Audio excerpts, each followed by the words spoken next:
Buongiorno, buongiorno. Questa mattina partiremo con 3 ospiti graditissimi. Saluto Maria Letizia Ruello, attivista Ultima Generazione.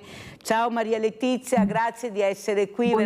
Oggi ci dovevi proprio essere, ci dovevi stare in questa trasmissione Sveglia Veneti, perciò ti ringrazio. Saluto anche Roberto Bellio, presidente Fondazione Ferrioli, che è una onlus molto importante, poi spiegherà, sì, è già venuto ma avrei piacere che si ripresentasse, e saluto anche il dottor Edoardo Peroni, genetista, che ha fatto un congresso a Rimini della Società Italiana Genetica Umana. Grazie dottor Peroni di essere qui, anche lei. Parleremo dei vostri interessi, del vostro lavoro, di cosa vi occupate, però io questa mattina vorrei aprire con quello che è successo ieri in tantissime città italiane, soprattutto i numeri che sono scesi nelle piazze. È da condannare sempre e comunque chi si comporta male, ecco, e mette a repentaglio anche la sicurezza delle persone che manifestano tranquillamente nelle piazze. Non c'era età, c'erano bambini, famiglie, donne, diversamente giovani come li chiamo io. Il problema è che non si poteva non mettere in conto che sarebbe successo questo, purtroppo. Lo dimostra la storia. Da quando c'è storia gli scioperi hanno sempre all'interno purtroppo questi scalmanati che trovano qualsiasi mezzo per cercare di far sì che lo sciopero diventi violenza. Questo non va bene, però è così. Se poi pensiamo in Spagna e in Francia che mettono sottosopra le città in maniera inaudita, anche incredibile, ecco, io penso che tutto sommato è andata anche bene ieri, specialmente quando ho visto che si sono seduti. Quelli erano persone che volevano la pace, che manifestavano per la pace, per i morti di Gaza, per le guerre, e non di sicuro per essere violenti, se no non si sarebbero di sicuro seduti. Allora sentiamo cosa ne pensa Maria Letizia Ruello. Com'è andato secondo te, Maria Letizia? Cosa hai visto? Che segnali hanno voluto Dario Erani, che non vedevo così tante persone scendere nelle piazze? Ecco, vuol dire che il segnale della pace, basta le guerre, si sente molto forte. Prego Maria Letizia. Buongiorno, è andata in modo meraviglioso.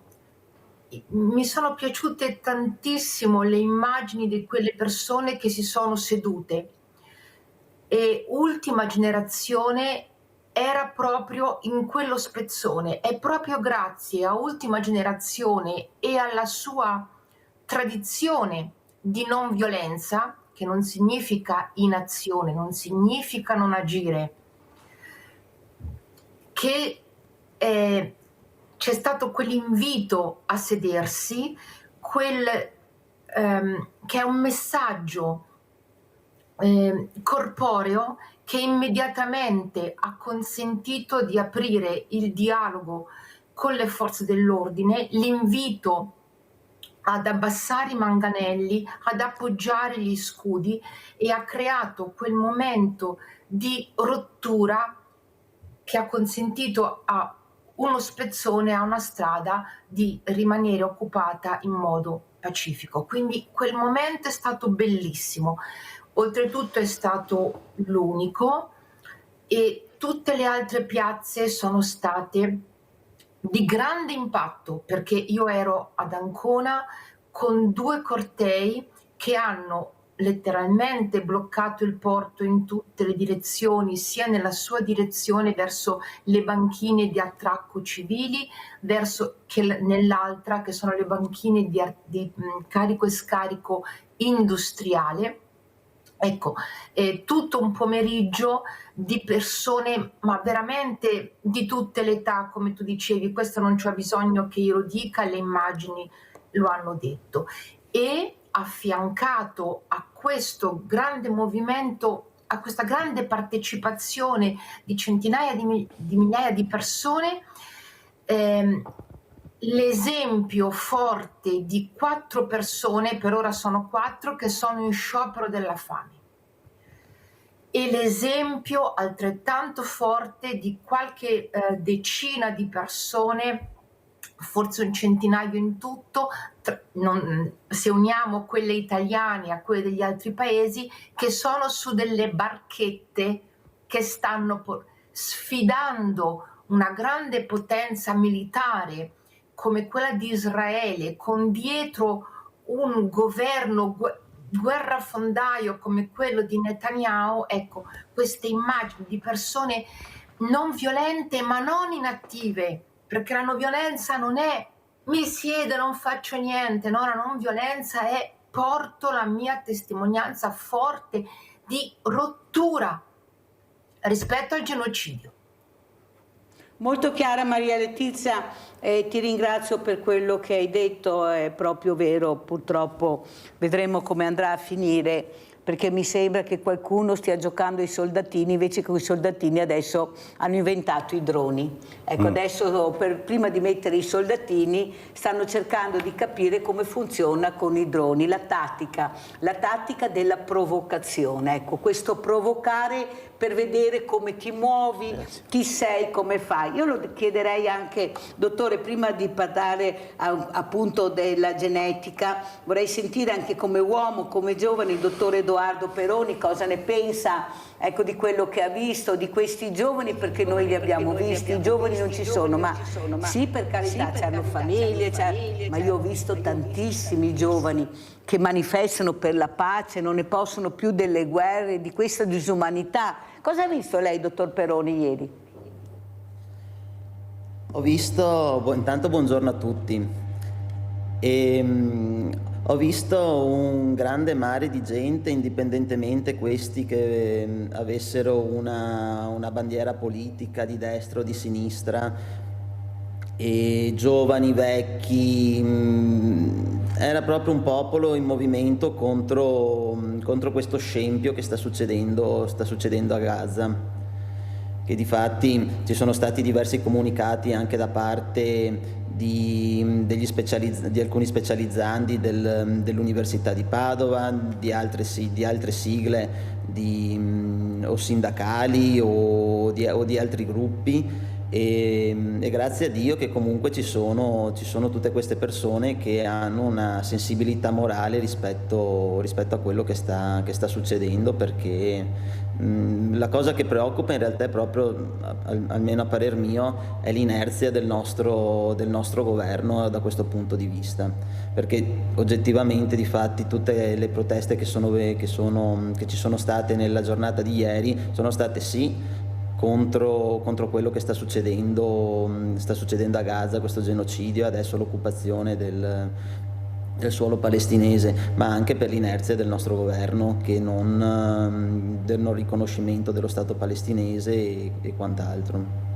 Ecco, un'altra cosa, dottor Peroni, che volevo chiederle proprio da uomo giovane, ecco, queste guerre di distruzione, queste guerre che servono a pochi, che si arricchiscono sempre di più ai danni di queste popolazioni che non possono neppure difendersi. Pensate ai diversamente agili, io penso sempre a loro, che non possono neppure scappare, ecco, non hanno neppure la forza di scappare, che sperano sempre che il missile o il drone non cada nella loro casa.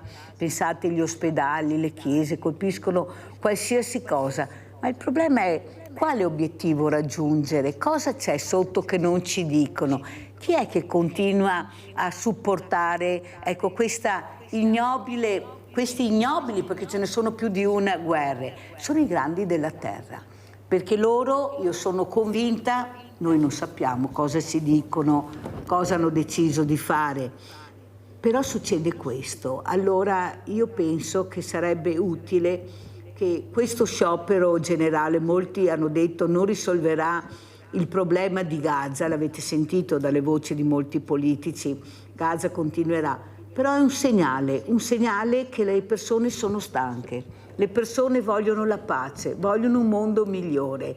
Guardate che scendere nelle piazze in un momento così delicato non è facile e non è semplice. E noi abbiamo visto le famiglie, non le vediamo da nessuna parte, abbiamo visto diversamente giovani, abbiamo visto giovani, bambini, cioè capite che i segnali di queste persone che governano, pagate da noi poi oltretutto, che spendono i soldi nostri, dovrebbero far riflettere, ecco, dove si vuole arrivare. Già abbiamo pochi giovani, pochi bambini, ecco, i diversamente giovani aumentano con 1000 problemi. ecco, pensare a un mondo diverso, a un mondo migliore. Ecco, io vorrei sentire anche il presidente Roberto Bellio, da quale angolazione lui si occupa di violenza, violenza sulle donne, violenza femminile, proprio a vedere su quale angolazione. Ecco, prima Maria Letizia parlava di queste banchette dove ci sono tantissime donne, anche giovanissime. Ecco, anche questa è violenza, vuol dire che tu non hai capito il messaggio, alla fine parlano di pace, cercano di portare degli aiuti nel bene e nel male, anche loro per interrompere questa scia di sangue. Questo è lo sciopero generale, le barche. Cosa dice, Presidente? Come la vede lei? Chiaramente io sono Presidente di un centro antiviolenza, già tutta la parola lo dice, insomma, no? E violenza sì nei confronti delle donne, nella fattispecie del lavoro che io svolgo, ma la violenza a 360 gradi, quindi io vedo che qualsiasi azione che può essere fatta per contrastare forme appunto di violenza, mi ripeto, sono ben viste e ben accettate. Stiamo in un momento politico mondiale difficile, indubbiamente, che sta vedendo un po' tutti i paesi del mondo non trovare un'unica direzione su come portare avanti un progetto di pace in tutti quei conflitti che nel territorio mondiale ci sono. Parliamo oggi di Gaza, ma ce ne sono altri, chiaramente lo sappiamo benissimo, abbiamo una guerra che va avanti all'est Europa ormai da più di 2 anni. E il tutto perché bene che vengano, come dicevi tu Mirella, le famiglie in strada, i bambini, tutte le persone della società che manifestano sotto la pioggia in una giornata come ieri, ma quello che a me preoccupa di più è che a livello istituzionale nazionale e internazionale, scusate, manca l'autorevolezza di molte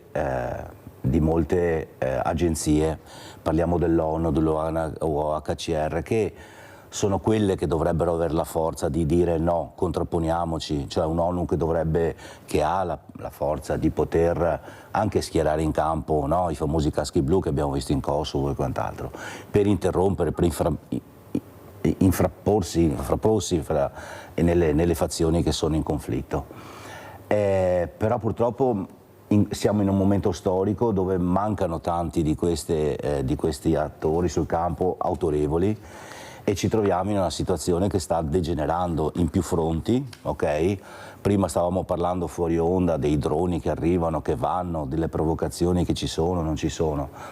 È tutto un assaggio da parte di qualcuno per capire fino a dove mi posso spingere, no? Dove posso perfino alzare l'asticella. Ed è un gioco che sta però portandoci ad una grossa problematica, perché se andiamo avanti così, cioè veramente non riusciamo a vederne la fine, anzi, alzando l'asticella, provocazioni e quant'altro, andiamo a finire che la violenza, che poi degenera anche in una guerra, può essere dietro l'angolo. Questo è preoccupante, ed è questo sul quale vengano questi tipi di manifestazione, e bene venga la società civile che scende in piazza, perché giustamente la mamma con la carrozzina vuol dire che c'è, col bambino in carrozzina vuol dire che c'è la volontà, no? Che delle famiglie di cambiare. Ma io non è che vorrei essere pessimista, ma fotografo la situazione a livello internazionale. Ci mancano le grosse organizzazioni internazionali e i grossi paesi anche che un po' controllano questi fatti, quindi parliamo dei blocchi occidentali e europei, ma anche della Russia stessa, quindi dell'est. Mancano di dialogo, e in questo momento che ne servirebbe molto, invece c'è una contrapposizione che ci sta portando a situazioni non molto positive. Non è però, Presidente, che questi grandi, pochissimi rispetto alle popolazioni che ci sono, si stiano dividendo la torta, che è l'Europa anche? Tu quale pezzo ti prendi? Così succede anche nei paesi del terzo mondo, no? Prima arriva uno Stato, poi ne arriva un altro, ognuno si prende la propria fetta a turno. Ecco, io penso che qualcuno vuole farsi un boccone dell'Europa, vuole farsi un boccone di quel mondo che con tanta fatica le guerre e la storia insegnano, è arrivata la democrazia, per vivere sereni, che avrebbe mai immaginato nel 2025, nel 2024 di ritrovarsi a parlare di queste guerre terribili, guerre atomiche addirittura, armi nucleari si parla. Io penso che c'è qualcosa che qualcuno non dice, che vogliono eliminare tantissime persone, perché per qualcuno sono in troppi, e dove infierisce? Sulle fragilità, sulle popolazioni, le guerre in sé, chi è che muore? Sì, muoiono soldati tanti, ma quanta popolazione muore che non può difendersi? E quello è il grande tasto che nessuno racconta. Sentiamo Rinaldo da Venezia, vai Rinaldo. Ciao Mirella. Ciao Rinaldo, veloce perché ho 3 ospiti, vai. Ciao Mirella e buongiorno ai tuoi ospiti. Quello del sciopero è stata una bella manifestazione, purtroppo c'è anche delinquenti, gente che va solo che per far cagnara, e non è giusto, bisogna eliminare le persone che sono.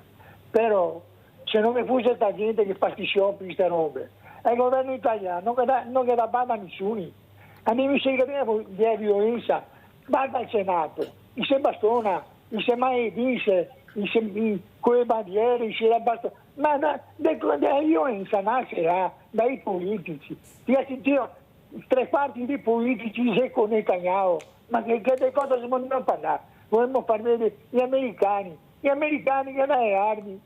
È un affare che dura altri 10 anni di guerra. È tutta una questione. E tutti lo sappiamo. Cosa ne conti? Le parole belle quando che vogliono. Ma dovremmo vergognarci. Va bene, è giusto che si difenda perché da uno gli sta invasi, gli ha portato a ammazzare persone, è giusto quello che gli ha fatto in principio, ma dopo no, perché non ti puoi, insomma è esagerata, è una reazione esagerata, è ora il mondo non vuole perché c'è più armi però va a mangiare sulla terra. Bisogna che le venda. Ma se ricordiamo negli anni 50, con i scioperi a Scelba mandava le camionette contro gli operai, e a Cere, mi ricordo benissimo, negli anni 50, pensati, e noi mi sento adesso di farmi morale a chi. Non siamo moralisti, non siamo nessuno moralisti. Grazie Rinaldo, fammi andare avanti perché ho anche tanti video che faranno capire tante cose, ognuno rifletterà alla propria maniera ed è giusto così. Fino al momento siamo in democrazia, possiamo parlare, possiamo dire quello che pensiamo, ognuno con le proprie riflessioni. Andiamo a vedere questo video invece che ha portato Maria Letizia Ruello, non possiamo andare avanti così e poi commentiamo. È fondamentale, non possiamo più andare avanti in questo modo, non possiamo più fare finta di niente, non possiamo più continuare a commerciare in morte con Israele, non possiamo più continuare a fare finta di nulla. Prosegua fuori per cortesia. Non stiamo facendo niente di male, stiamo chiudendo le piazze, io vedo anche altre persone non stanno passando e non le state fermando. Siamo Noi in questo momento, prego, dobbiamo uscire per cortesia. Non stiamo facendo niente di male, stiamo semplicemente... Andiamo a vedere anche un altro video, devo correre purtroppo, Alina portata via e poi commentiamo.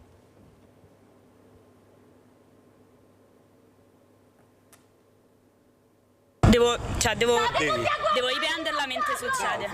No, mi dispiace perché poi se succede qualsiasi cosa, ma anche per voi conviene, perché c'è un video e sapete quello che è successo e non possono uscire cose diverse. State tutti a guardare il massacro, invece vi preoccupate per noi che stiamo facendo lo sciopero della fame.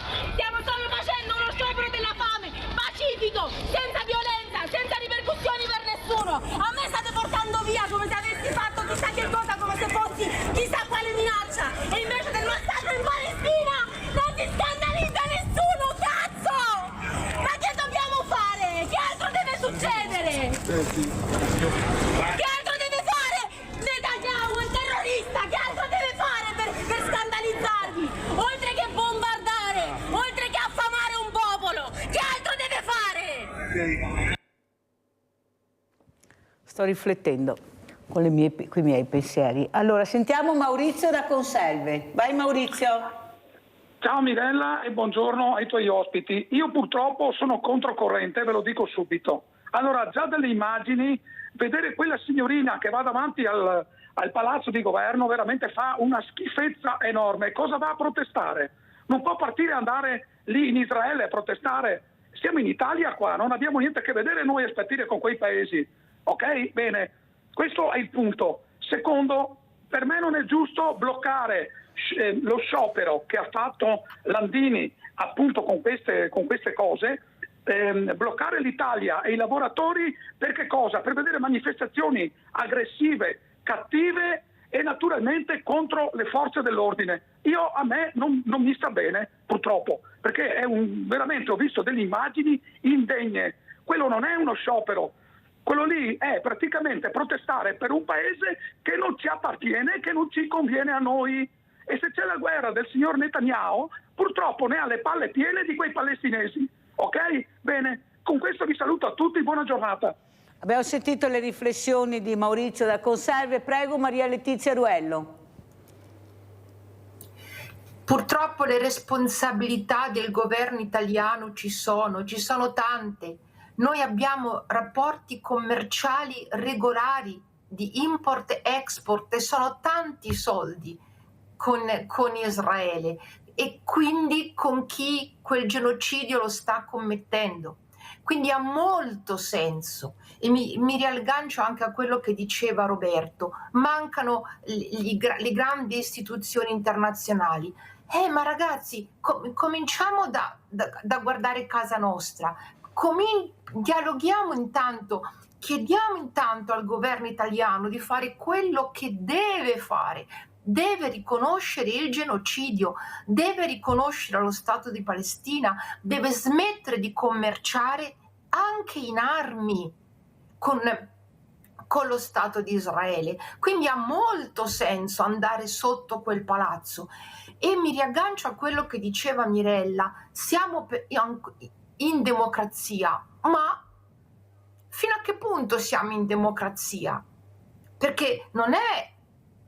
Ma a me viene da piangere a vedere che una persona, 2 persone, c'era Alina e poi c'era anche Beatrice, che sono state portate via. Le altre persone che erano nella piazza potevano tranquillamente stare lì perché avevano un cartello in cui c'era scritto Meloni riconosci il genocidio. Ma il popolo italiano, la gran parte del popolo italiano lo sta chiedendo, riconosce che quello è un genocidio e lo dice perché lo stanno dicendo la Commissione d'inchiesta europea, l'ha detto l'ONU e il governo italiano non lo fa. Riconoscere il genocidio innescherebbe una serie di provvedimenti che interromperebbero questa catena di supporto al massacro, al disastro che sta facendo Netanyahu. Ti fermo un attimo Maria Letizia perché abbiamo Claudio da Marano Vicentino. Vai Claudio. Sì, buongiorno a tutti. Buongiorno. La cosa va vista dalla storia, cioè dagli anni 90, quando ci furono gli accordi di Oslo, poi fu la destra di Netanyahu che ammazzò Isaac Rabin e poi anche fu ammazzato Arafat dell'OLP. Va vista da allora? Allora, come mai che dopo aver firmato gli accordi di Oslo a Camp David, questi qua furono uccisi? Quello che ammazzò Isaac Rabin fu un israeliano sionista probabilmente di estrema destra. Quindi tutta questa storia che parte dagli anni 90 ha avuto il suo risvolto adesso. E questa terra che è stata praticamente una conquista di terreno tramite un genocidio. Questo che bisogna tener conto, cioè non c'è solo il 7 ottobre, non c'entra niente, cioè il 7 ottobre c'entra sì, ma bisogna guardare anche prima. Allora, secondo me uno Stato non può mica mettersi in testa di andare su una terra che non è sua a conquistarla, perché se tutti facciamo così il pianeta diventa un vespaio. Perché allora perché non andiamo a prendersi l'Austria noi? Non so come mai. Buona giornata signori. Abbiamo sentito anche le riflessioni di Claudia Marano Vicentino, sentiamo come invece il Presidente Roberto Bellio commenta le immagini che abbiamo visto su queste ragazze con questi cartelli. Ecco, come c'è violenza psicologica, violenza fisica, ecco, ci sono tanti tipi di violenza. Sì, prego. Attenzione a far passare per violenza un accompagnamento da parte delle forze dell'ordine fuori da una zona che era circoscritta. Adesso non buttiamo dentro il fatto che questa potrebbe essere violenza, ecco, perché io sono fermamente convinto che ci siano se le regole ci sono vanno rispettate, e se io in democrazia posso protestare lo faccio in base alle regole che sono state messe dalla nostra Costituzione, ma anche andando a rispettare quali sono i luoghi dove si può protestare. Quindi non mettiamo il fatto che questa che abbiamo visto è una violenza, era soltanto far rispettare delle norme, sono state accompagnate fuori. Questo perché lo dico? Perché altrimenti andiamo su un campo dove tutto può essere violenza, e quindi anche il fatto di interrompere una manifestazione o qualsiasi questa cosa può essere vista sempre come un'azione violenta da parte dello Stato. Io direi invece che è giusto protestare, si può protestare, ma se ci sono delle regole vanno rispettate. Se un corteo deve avere una sua strada dove andare a portare avanti questa manifestazione, deve stare all'interno di questa strada. Non si può per qualsiasi tipo di giustificazione andarsene fuori, andare a creare azioni o fare un sit-in in altro luogo se quella è la strada che è stata data dalle autorità provinciali della pubblica sicurezza che devono far rispettare l'ordine. Quindi attenzione, perché qui siamo su un campo e su una zona molto sottile, molto fine, e potremmo andare dopo a vedere che sia violenza qualsiasi cosa, quando la violenza invece non è.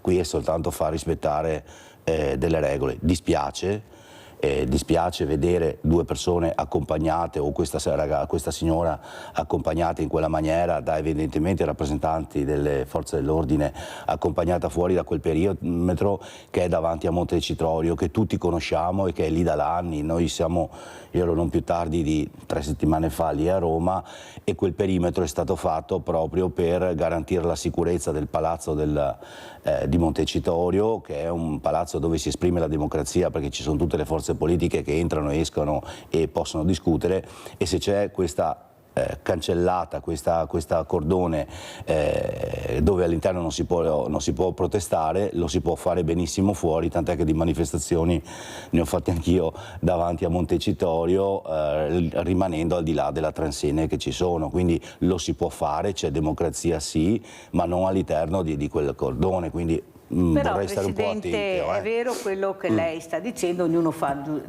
naturalmente le proprie riflessioni, ma non le sembra che tutta la politica, senza dividere destra, sinistra, centro, abbia alzato un po' troppo l'asticella, che è il non ascolto della popolazione, specialmente dei giovani, dei meno giovani? Lei capisce che ognuno ragiona con la propria testa, col proprio sentimento, e ci sono le fragilità. Ecco, noi vediamo le fragilità che sono per la strada e diventano un pericolo numero uno, nonostante siano state fatte denunce.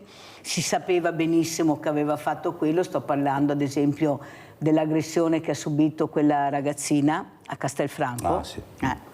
Allora, questo personaggio lo conoscevano, aveva già fatto altre cose uguali, stessa età, però era libero tranquillamente. Capisce che c'è qualcuno che dice basta, io non sopporto più. Cioè che poi il comportamento sia, ognuno lo giudichi alla propria maniera, però tu capisci che siamo milioni e milioni di persone, fortunatamente ancora, e ci sono sempre quelle persone che dicono adesso faccio anch'io qualcosa di forte per farmi sentire e far capire che in effetti sciopero della fame per Gaza, dico basta. Ecco, capisce che il popolo vorrebbe vivere in pace, ma se tu continuamente, tutti i giorni, vieni bombardato da situazioni dove dicono ma il governo dov'è? Perché le leggi non intervengono a bloccare queste cose, a far sì che queste persone che sbagliano, la certezza della pena ad esempio, ecco, che da anni si chiede e non arriva, ecco, le lasciamo libere. Anche questa è una forma di violenza psicologica. Io ingoio, a un certo punto la mia mente parte, tanto chi è che mi controlla, che vede, con chi parlo, chi mi ascolta, e faccio queste azioni che tutto sommato sono azioni anche che lasciano il tempo che trovano, nel senso che non c'è stato nessuna distruzione, niente. Questi ragazzi vogliono essere ascoltati e manifestano per la pace, per l'ambiente, manifestano per proteggere la persona in generale, perché noi parliamo di donne, ma qui sarebbe ora di parlare di persone. Manifestano per la sicurezza delle persone. Cioè, io penso che questa sia la violenza, caro dottor Presidente Bellio, psicologica che subiamo tutti i giorni. Io sono nata una guerriera, Presidente, anch'io faccio fatica a star ferma certe volte, perché ti portano a un'esasperazione che diventa ribellione poi, e non tutti riescono a sopprimerla col buon senso, con l'intelligenza. Cosa dice, dottor Peroni, lei? Prego. Che purtroppo bisogna sempre stare molto attenti con queste cose, perché c'è sempre un equilibrio molto, molto fragile, molto labile tra quello che si vuole fare, quello che si può fare, perché se noi pretendiamo magari un'applicazione della legge molto più rigorosa, per esempio sul fatto di far i soliti noti che per esempio vediamo in giro che commettono un crimine dopo, per esempio come la ragazzina a Castelfranco Veneto, e lo conoscevano già, e ci si domanda ma perché finora cosa è successo, perché era ancora fuori. E allora la gente non si sente più al sicuro, o vorrebbe sentirsi più al sicuro. Purtroppo secondo me c'è sempre questo equilibrio molto, molto fragile che va dall'essere al troppo poco, perché se noi in tanti altri paesi ad esempio le regole le fanno rispettare, però c'è anche il rischio che vengano prese anche delle persone innocenti e che vadano dentro senza più uscirne, e quindi purtroppo bisogna cercare questo equilibrio tra i due antipodi, a parer mio.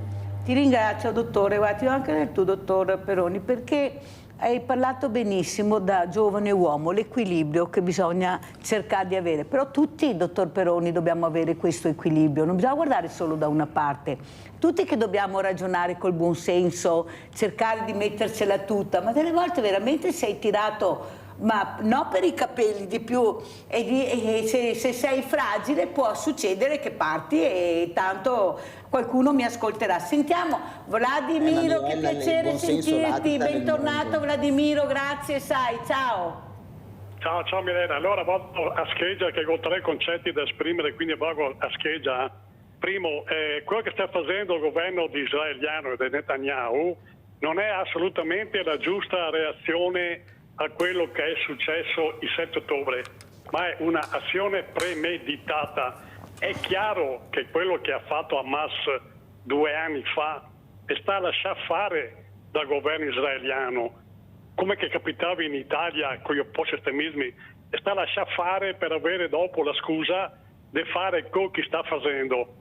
Il governo israeliano vuole semplicemente fare sparire il concetto stesso di Stato palestinese, e tutto quello che va a favore di questo lo fa. Quindi non è una reazione, ma è un'azione premeditata. 40 anni fa, che c'erano 2 superpotenze, tra le altre cose anche ideologizzate, l'America e l'URSS, quando che si metteva d'accordo loro, erano tutti d'accordo tutti gli altri. Adesso non c'è più la superpotenza, c'è tanti soggetti diversi di più o meno potenza, ma che nessuno riesce a imporsi agli altri, e questo crea assieme alla mancanza di istituzioni internazionali veramente efficaci, questo crea il fatto che non si trova mai soluzioni e che molti soggetti fa quello che pare. A me poi mi fa anche girare scatole questo doppio pesismo nelle cose. Cioè, a me mi fa rabbia sentire, dite dici siamo stati a politica, ma siccome che si va a votare, alcuni dei Fratelli d'Italia nazionali dire ma il discorso dei due stati è impossibile perché in Cisgiordania i coloni ebraici hanno occupato tanto territorio e quindi non resta territorio per la Palestina. È la stessa cosa che dice Putin in Ucraina. Siccome che dobbiamo occupare 5 regioni, se teniamo noi atti e non si rompe le scatole, cioè se che deve essere un principio, mi sono d'accordo, anzi bisogna tornare ad avere dei principi condivisi, ma deve valere per sempre. Non può essere che una stessa persona difenda gli israeliani e vada contro i palestinesi sul discorso della Palestina e invece al contrario la Russia deve ritirarsi completamente dall'Ucraina perché io non voglio difendere nessuno, ma se c'è un principio deve valere per tutti. È giusto che la Russia lasci libera l'Ucraina e torna a casa, è giusto che i coloni ebraici, e mi dispiace per loro che i nipoti di quelle persone che sono state uccise nei lager, mi dispiace vedere queste persone che fanno quello che fa in Cisgiordania, anche loro deve ciappare su e tornarsene a casa. Un'ultima cosa che chiedo alla signora in collegamento, ieri sono stato contento e mi sono favorevole, l'Italia dovrebbe riconoscere lo Stato di Palestina e sostenere quello che fa Macron all'ONU. E sono stato contento anche di vedere che molte persone con lo spirito di ribellarsi e di protestare è scesi in piazza, può essere discutibile via parlando, però ho visto anche quei ragazzi che a Milano ha fatto quello che ha fatto e quella gente lì non ha diritto, quello non è diritto di protesta, quello è solo far violenza e mi piacerebbe sentire il signore in collegamento dire a chiare lettere una volta per tutte quelle persone lì, il Leoncavallo, i vari ceti sociali che sa fare sempre solo questa violenza che è dannosa.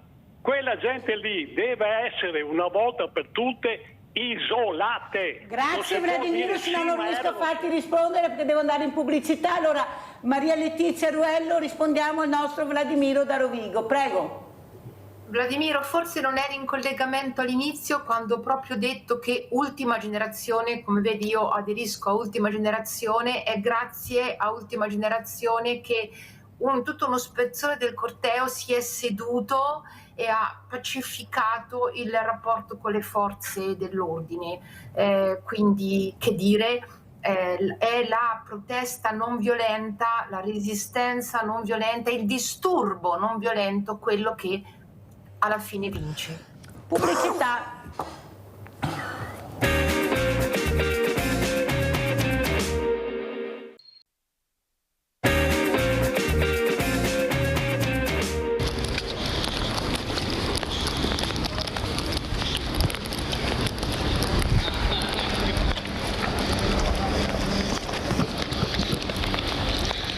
Non stiamo facendo niente di male, siamo nel terzo giorno di sciopero della fame per la causa palestinese affinché finisca il massacro palestinese, affinché venga garantita protezione alle volontarie, alle persone presenti sulla flottiglia che stanno rischiando la propria vita e affinché venga riconosciuto ufficialmente il genocidio a Gaza. Il governo Meloni deve prendere provvedimenti, deve riconoscere ufficialmente il genocidio, altrimenti noi resteremo in sciopero della fame. Oggi è il terzo giorno. Abbiamo Giusy in linea, vai Giusy. Ciao Mirella, buongiorno ai tuoi ospiti. Allora Mirella, mi godito ancora sta roba qua, mi meraviglio di tutte queste nazioni in questi tempi non sono capaci di fermare queste guerre, con genocidi migliaia al giorno, migliaia Mirella. Cosa vogliono andare in cerca di un pezzo di terreno che non è neanche loro, perché lasciano qua tutto? E non capisco perché quando fanno queste manifestazioni devono spaccare vetrine, buttano bidoni, biciclette. Ma chi è che paga a questi poveri disgraziati coi negozi che li spaccano tutto? Ma non è una manifestazione questa, è un delitto per tutti quanti, per fare spendere soldi a questi che non ne hanno più ormai, perché forza di rompere vetrine tutto il giorno a destra e a manca. Ma stiamo scherzando, Mirella, è la fine del mondo per me, non c'è più niente, non si risolverà più niente, perché i nostri parlamentari di tutte queste nazioni stanno solo a fare conferenze, incontri, ridono, si battono alle spalle, si salutano, si abbracciano e non concludono niente, Mirella. E io li sto pagando, siamo noi che paghiamo i loro stipendi. Non ce la faccio più, Mirella, vi saluto. Abbiamo sentito anche le riflessioni di Giugia, adesso andiamo dal dottor Edoardo Peroni, genetista. Allora, c'è stato questo congresso della Società Italiana sulla genetica umana. Ci spiega cosa è successo e cos'è la genetica e cosa avete discusso a questo importante congresso? Forse sono cose anche magari ai ragazzi interessano molto, a tante persone, però è fatica a parlare di cose che veramente possono intrigare, essere interessanti, conoscere. Prego, dottor Peroni.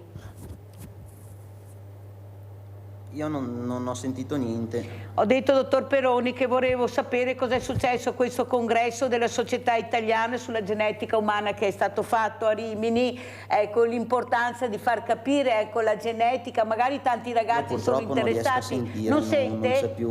Non ci sente? Niente, allora andiamo, intanto che rifacciamo il collegamento, andiamo dal Presidente Bellio. Presidente, ecco, cosa dice, ecco, di queste, anche delle telefonate che abbiamo preso? Sono telefonate interessanti, ognuno dice la propria versione, come al solito chi a favore, chi contro, chi darebbe anche delle soluzioni, ma perché dobbiamo muoverci noi? Dovrebbero, a mio avviso, la prevenzione doveva essere stata fatta tanti anni fa per cercare di calmare le acque, perché si sentiva che c'era qualcosa che bolliva in pentola, questo odio. Parliamo delle guerre più vicine, ma pensate guerre che ci sono, come ricordava sempre Papa Francesco, ma sono lontane, chi se ne frega, finché sono arrivate molto vicino, adesso ce ne frega, ma è partita da lontano la storia. Prego, Presidente. Io penso che dalle telefonate che sono arrivate il sentimento comune di tutte queste persone è avere la pace, nel senso di portare avanti un progetto che è quello di dire smettiamola con le violenze nel mondo. Vero anche che mi pare, non so se anche tu Mirella sei d'accordo, che tutte le persone che hanno chiamato, il campione che ha chiamato è frustrato perché, perché vede che chi dovrebbe contribuire alla pace e quelle organizzazioni che parlavamo prima sono inermi, e quindi anche le stesse persone che hanno chiamato dicono siamo inermi a vedere delle situazioni che sono più grandi di noi e non riusciamo noi a farle cambiare.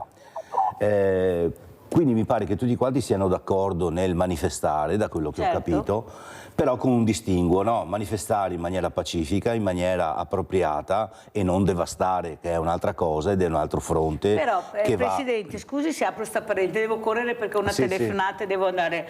Però non è che in Parlamento ci siano di questi messaggi di manifestare in pace, perché vediamo delle cose inaudite, vediamo che si azzuffano dentro il luogo più dove l'etica dovrebbe essere di rigore, e loro protestano con cartelli, con manifesti e lo fanno con parole violente e aggressioni, perché vediamo anche le aggressioni, mentre chi protesta fuori Mare in Pace con un cartello non si può. È questo che nella bilancia pesa in maniera diversa. Ma che messaggi ricevono questi ragazzi? Ma come, tu lo fai, sei pagato invece per fare una cosa diversa e ti permetti di fare altro? Io che ti pago non è permesso neppure fare questo. Bisogna vedere da quale angolo, siamo sempre là, ognuno dalla propria angolazione. Giulia da Venezia, vai Giulia. Sì, Mirella, ciao, buongiorno a tutti e ai tuoi ospiti che hai là. Allora Mirella, io ieri ho visto tante persone che hanno una coscienza. Perché Mirella, vedere tutte quelle mamme, addirittura quelli delle scuole, miei nipoti delle medie, e poi Mirella, gli atenei, le università, tutti quanti hanno una coscienza, e quelli che la pensano diversamente risponderà: io non me la sento di star zitta vedendo quelle atrocità là, perché Mirella, quello di ieri è stato solo un assaggino, Mirella, perché continueranno a manifestare finché il nostro governo dirà da che parte sta, perché abbiamo già capito da che parte sta, da quelli che vogliono mangiarsi il terreno della Palestina. E poi Mirella, su tanti altri casi che stiamo là aspettando che facciano chiarezza, hanno portato a casa un assassino criminale, massacratore con volo di Stato. Sono inquisiti anche i suoi ministri. Siamo stanchi di essere governati da gente del genere, Mirella. E allora io dico: bravi ragazzi, mamme, tutti, continuate. È stata una giornata meravigliosa, perché citano solo quello di Milano, che poi alla fine si sono seduti anche le forze dell'ordine, perché magari hanno anche loro una coscienza, però devono fare il suo lavoro. E i giovani, Mirella, scriveranno la storia, i nostri giovani, di quello che stanno vedendo, perché non si può stare zitti di fronte a un genocidio, un assassino massacratore che faccia quello che fa. Ti ringrazio, Mirella, ti saluto, vi auguro una buona giornata a tutti, anche ai tuoi ospiti. Ciao Mirella, grazie. Grazie cara Giulia, grazie anche a te. Allora abbiamo collegato finalmente il dottor Peroni. Allora dottor Peroni, prima le chiedevo di parlare di questo congresso che c'è stato a Rimini, parlare di genetica, magari intrigando anche i ragazzi, quelli a casa. Bisogna parlare anche di cose che magari non conoscono e avrebbero piacere di sapere. Ecco, cosa è successo a Rimini? Prego dottor Peroni. Allora, il congresso inizia oggi ed è il congresso della Società Italiana di Genetica Medica ed è una grandissima occasione per noi genetisti per trovarci e raccontarci quello che facciamo nel quotidiano, chi nella ricerca, chi nella diagnostica, chi in campo e chi a livello in ospedale, chi a livello più universitario, e coinvolge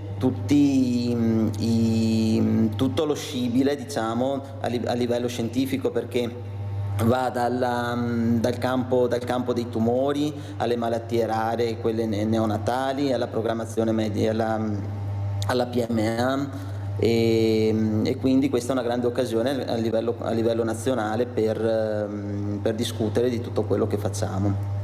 Cosa vede lei anche in questi ragazzi, anche ricercatori? Io ne ho avuti diversi, devo dire la verità, anche collegati da altri paesi anche molto lontani, i quali però si lamentano di quello che veramente è il comportamento che ricevono da parte dei governi, che dovrebbero aprire i rubinetti per cercare anche di aiutarvi, di investire su di voi, su quello che fate. Invece vediamo che vengono tagliate soprattutto anche sulla ricerca dei fondi veramente importanti. Io penso che dei fondi del PNRR, invece di averli buttati sul cemento che non servirà a niente, che non abbiamo neppure le persone a mettere all'interno, averli investiti nella ricerca, visto e considerato quello che sta apparendo all'orizzonte, che sono queste pandemie, epidemie, adesso si ha paura che arrivi l'aviaria.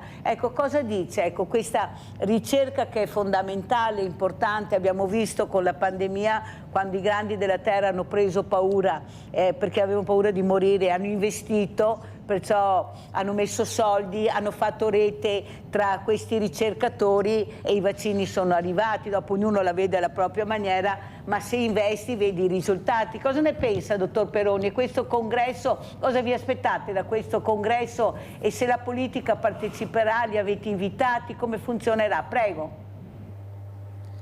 Allora, il congresso si svolge a Rimini e di sicuro ci saranno le autorità locali, sia regionali che quelle provinciali.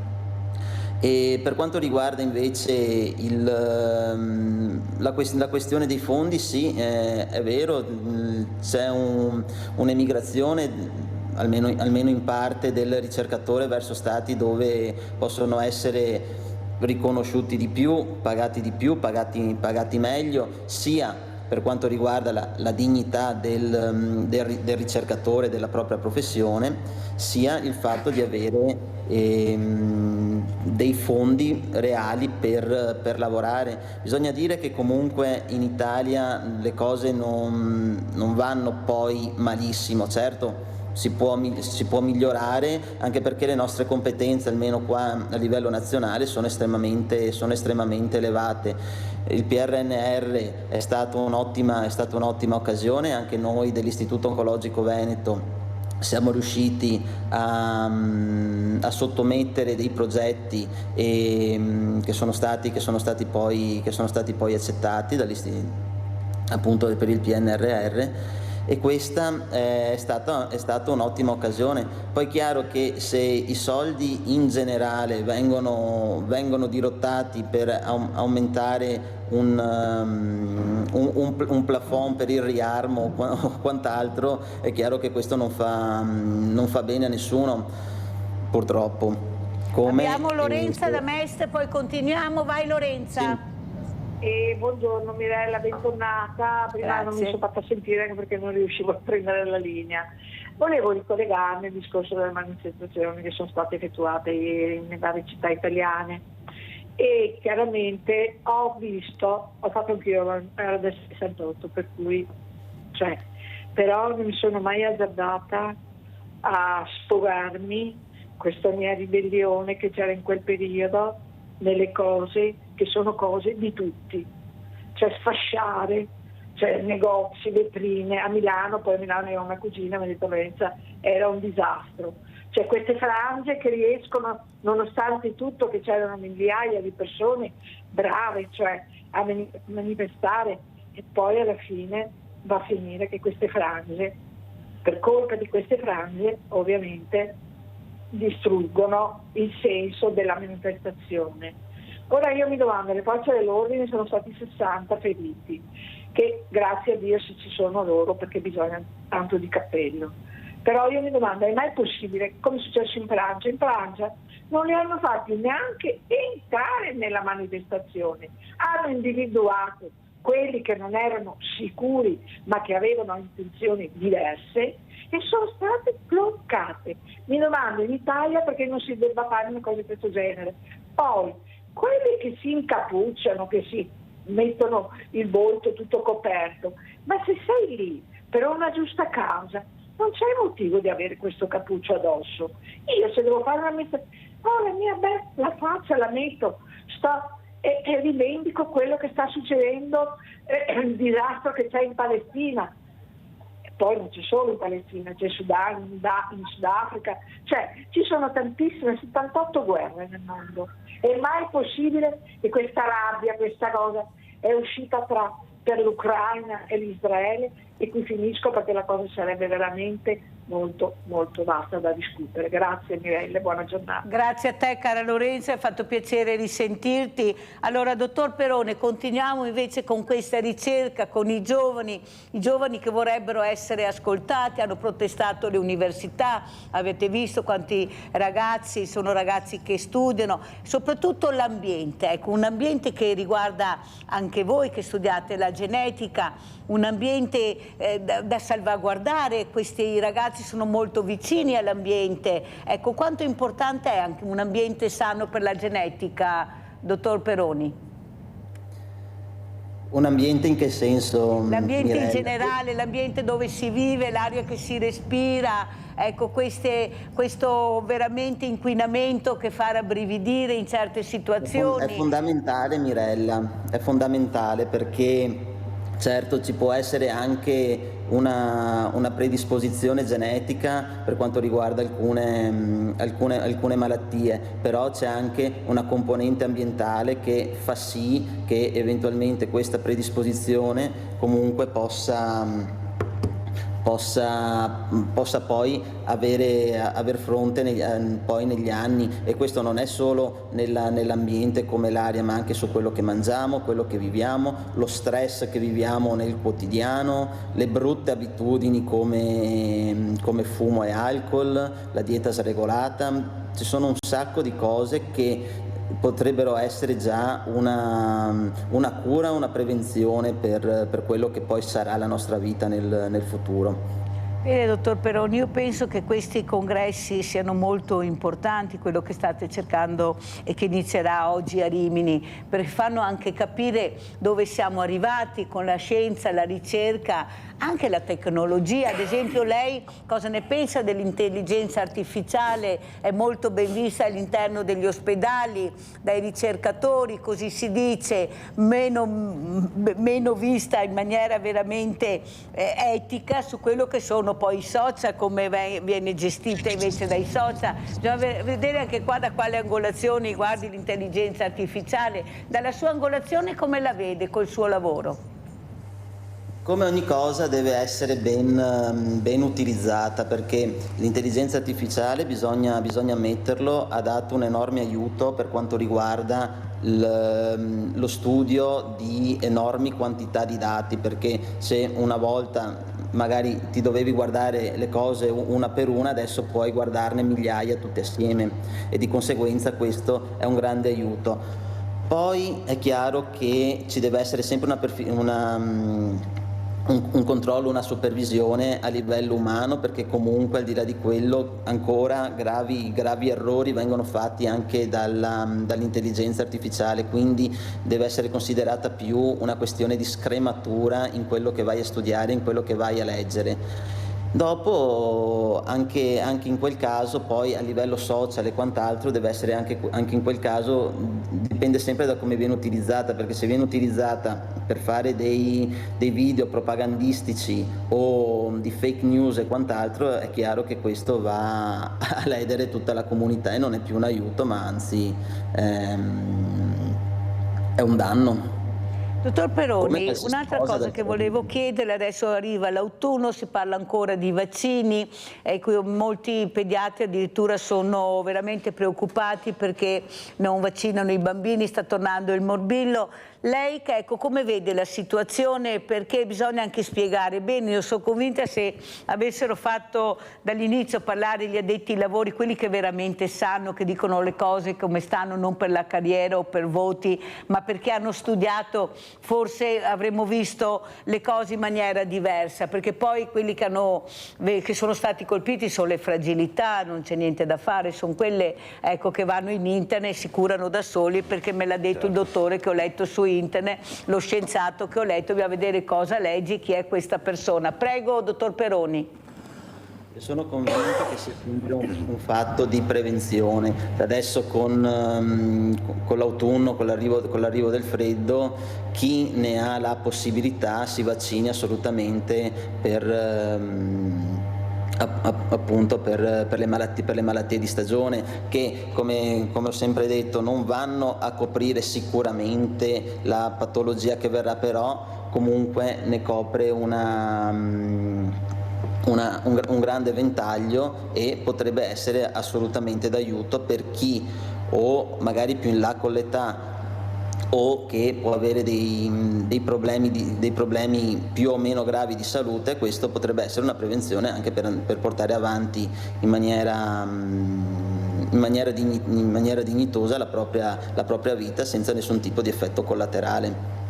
Grazie veramente, grazie al dottor Peroni di essere stato con noi in collegamento. Dottor Edoardo Peroni, genetista, ci faccia sapere poi di questo congresso, la inviterò ancora perché penso invece che interessi molto a sapere cosa si decide, di cosa si parla, si discute, forse vorremmo vedere anche queste cose, perciò la prego, dottor Peroni, di fare un bel video, spero che ci siano anche le telecamere famose, che veramente ci fanno capire che c'è ci sono delle persone che lavorano per la nostra salute, per farci atterrare bene il più lontano possibile, dico io, ma bene però non male, ecco, atterrare dolcemente, dico io. Grazie veramente dottor Peroni e buon lavoro.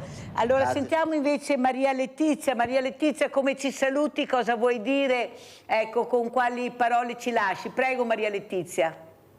Vi lascio con una grande sensazione di sintonia con le persone che oggi erano collegate con noi.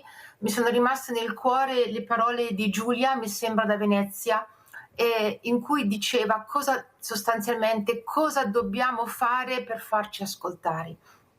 Allora, portiamo solidarietà a queste persone che stanno facendo resistenza civile non violenta. Io sono già stata sabato scorso in supporto allo sciopero della fame a Roma, tornerò sabato prossimo. Ecco, queste persone continueranno ad oltranza questo sciopero. Dimostriamo loro solidarietà. Chi è a Roma può andare a portare un saluto, chi è lontano da Roma può sostenere economicamente la loro protesta. Pacifica, non violenta e potente, un messaggio potente per farci ascoltare. Giulia, possiamo farci ascoltare così. Senti Maria Letizia, un'altra cosa, poi ti lascio e ti ringrazio anche per essere stata ospite. Come vedi tu la situazione di queste persone, di queste barche che sono veramente tante, ecco, che cominciano a impensierire anche il nostro governo, perché sono i nostri ragazzi, alla fine sono ragazzi che stanno cercando di aiutare altre persone che sono molto in difficoltà, specialmente con il cibo. Ecco, l'arma terribile è quella di non far mangiare le persone, di non far arrivare il cibo, l'acqua. Ecco, come vedi tu che hai fiuto, ecco, questa situazione? Ecco, chi li proteggerà questi ragazzi? Ma potevano fare a meno. Sì, ma se tutti facciamo a meno di tutto, non ascoltiamo, non ci muoviamo, e allora cosa ci stiamo a fare? Io dico anche qua a sto punto. Come vedi tu, Maria Letizia? Mirella, siamo noi che possiamo proteggere quelle persone che sono sulle barche, perché se noi vigiliamo e se come succede qualcosa siamo pronte a riattivarci in modo non violento, scendendo in massa nelle piazze, siamo noi che proteggiamo loro. E è tutta una catena che protegge la popolazione, prova a proteggere la popolazione gazawi e protegge la nostra democrazia. Da che cosa? L'avete detto benissimo chi era in collegamento, dall'inerzia dei nostri governi, che è criminale che non riconoscano il genocidio, è criminale che non riconoscano lo Stato di Palestina. Grazie, grazie veramente a Maria Letizia Ruello, attivista ultima generazione, di essere stata con noi. Grazie veramente, un abbraccio Maria Letizia, mentre il presidente Roberto Bellio si ferma ancora con noi e parleremo ancora di violenza, specialmente violenza sulla donna. Pubblicità, grazie ai miei ospiti.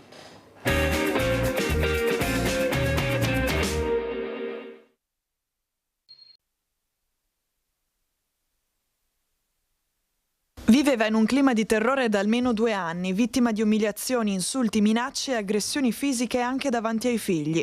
Ora il marito 36enne residente nella Saccisica è stato allontanato da casa con il divieto di avvicinamento alla moglie.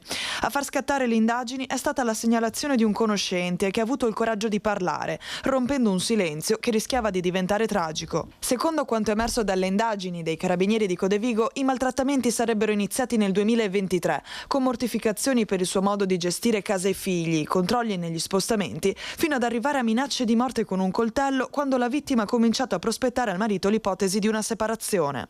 Le testimonianze raccolte da parenti e amici, unite agli elementi investigativi, hanno portato la Procura della Repubblica di Padova a richiedere e ottenere un provvedimento immediato. L'uomo è stato allontanato dall'abitazione e gli è stato applicato il braccialetto elettronico.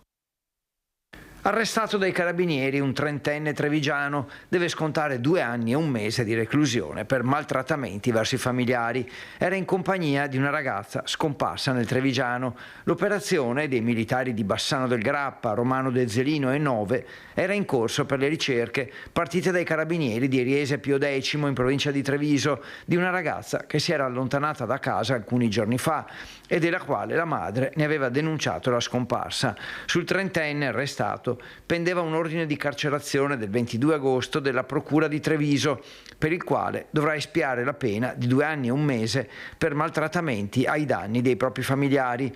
L'uomo è stato trasferito nella casa circondariale di Vicenza, mentre la ragazza è stata trovata in compagnia del 30enne, suo convivente, in un campo agricolo di Romano De Zelino.